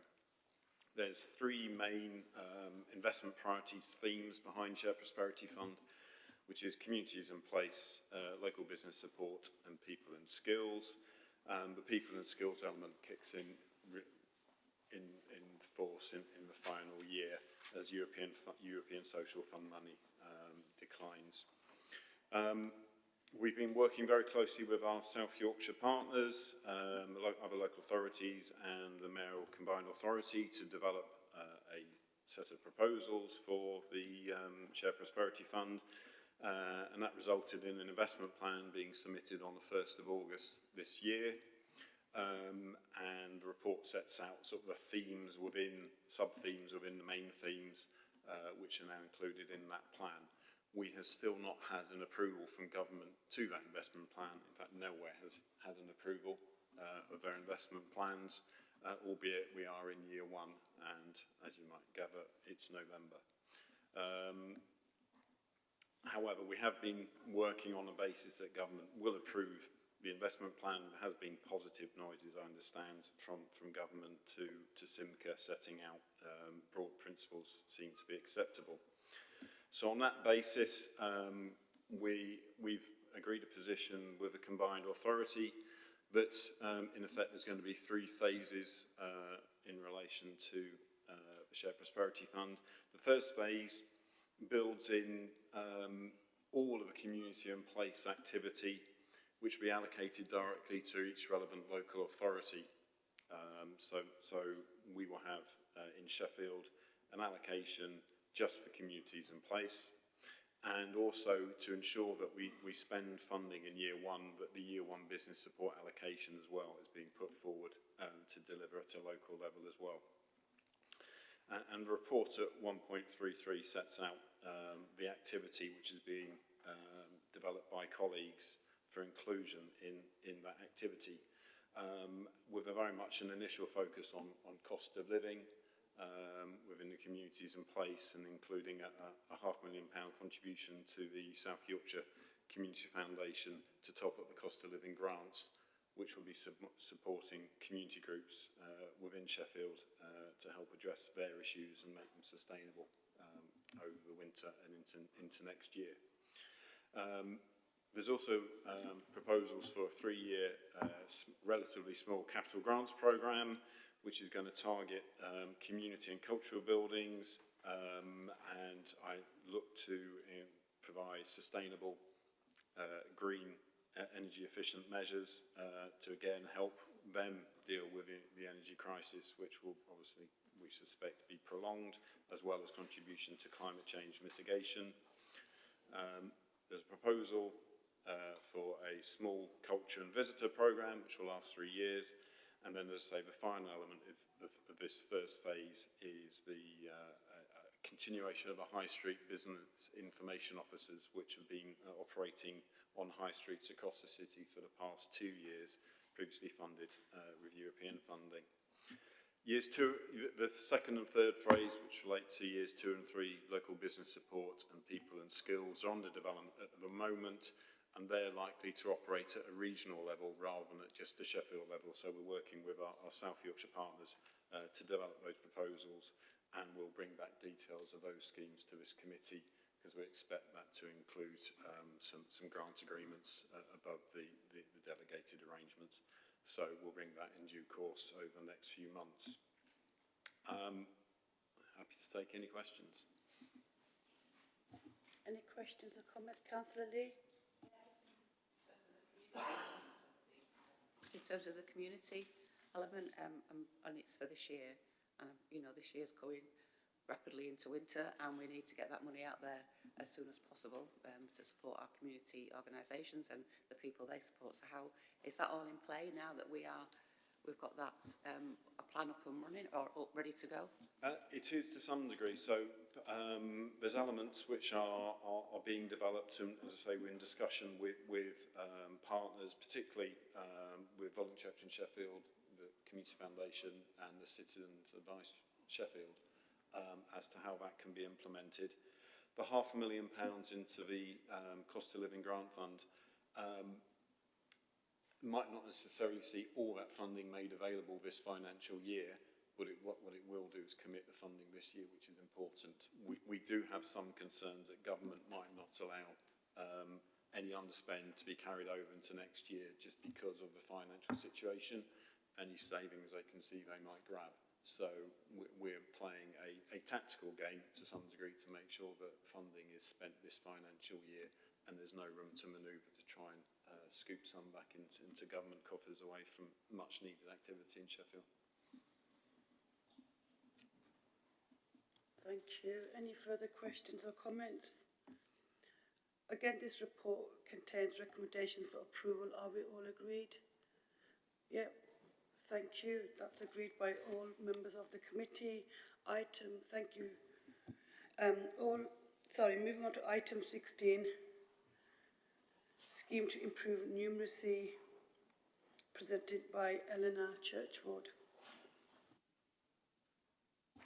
Thank you, Chair.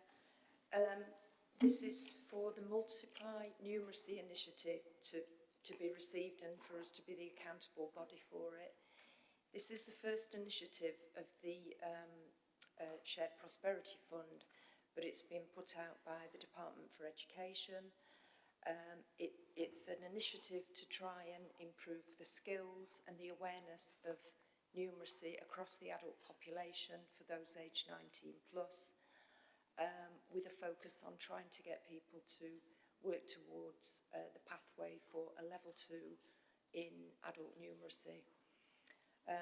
17 million adults in the country have numeracy skills at the age of a primary school child.